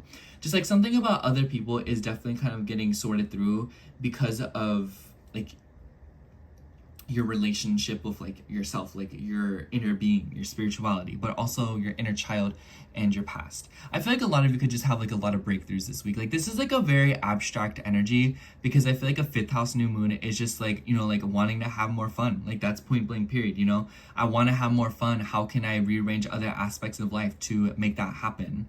And then at the end of the week, the moon will be moving through Leo, and so will Mercury. And I want you to keep an eye out for this because it will be opposing Pluto in your over your 6th and your 12th house, and the moon will trine Pluto in the 12th house in the beginning of the week. So whatever is kind of coming up, you will notice it before it kind of happens. I feel like some of you will be noticing a bad habit that you have, or maybe some of you will have like a big breakthrough. And maybe this is also something about getting rest. I feel like the beginning of the week is a very good time to get some sleep. Maybe you'll have some interesting dreams. But I feel like with the 6th and 12th house opposition, maybe there's something going on with like your schedule. There could be a mix up with like work. There could be situations going on with like changes with work, and also services, how you help others, how others help you. I feel like this weekend there will be an inclination to, you know, want to be there for others and be self-sacrificing, but you really want to do so to a degree. You don't want to do it to your detriment. I kind of just feel like, especially with the sun in the 5th house and the sun like being the ruler of your 6th, like it definitely makes me think of like a child who really wants to help, but it would just be better if they went off and played and did their own thing, you know? And I definitely feel like that's kind of like the vibe for you Pisces, where it's like you feel obligated in some way, you know, you want to help people, especially with Mars in the 7th house. Like for a while now, like you're probably gonna be feeling like obligated towards people, or maybe finding a lot of self-worth in assisting people and, you know, like helping them, you know, finding joy in that, providing services, doing things for, you know, like doing favors, doing solids. But it's just kind of like one of those things where it's like you don't want to rely on that too much, because then you'll start to, you know, need other people's validation, or start to rely on others too much to garner self-worth and to garner a sense of identity. You really want to take this week of like, you know, looking at yourself and what makes you happy, what makes you have fun. Like, do you enjoy coloring just because your favorite person enjoys coloring, or do you enjoy coloring because you enjoy coloring? You know what I'm saying? It's like, take note of what makes you happy and what excites you, and how that kind of like relates to how it makes you feel versus what you've experienced growing up throughout your life. And I feel like a lot of you have a lot of potential to set intentions to have some very powerful revelations throughout this week and over the course of the next, you know, few months as this new moon starts to unfold. Anyways, let's pull a card and see what comes out for you.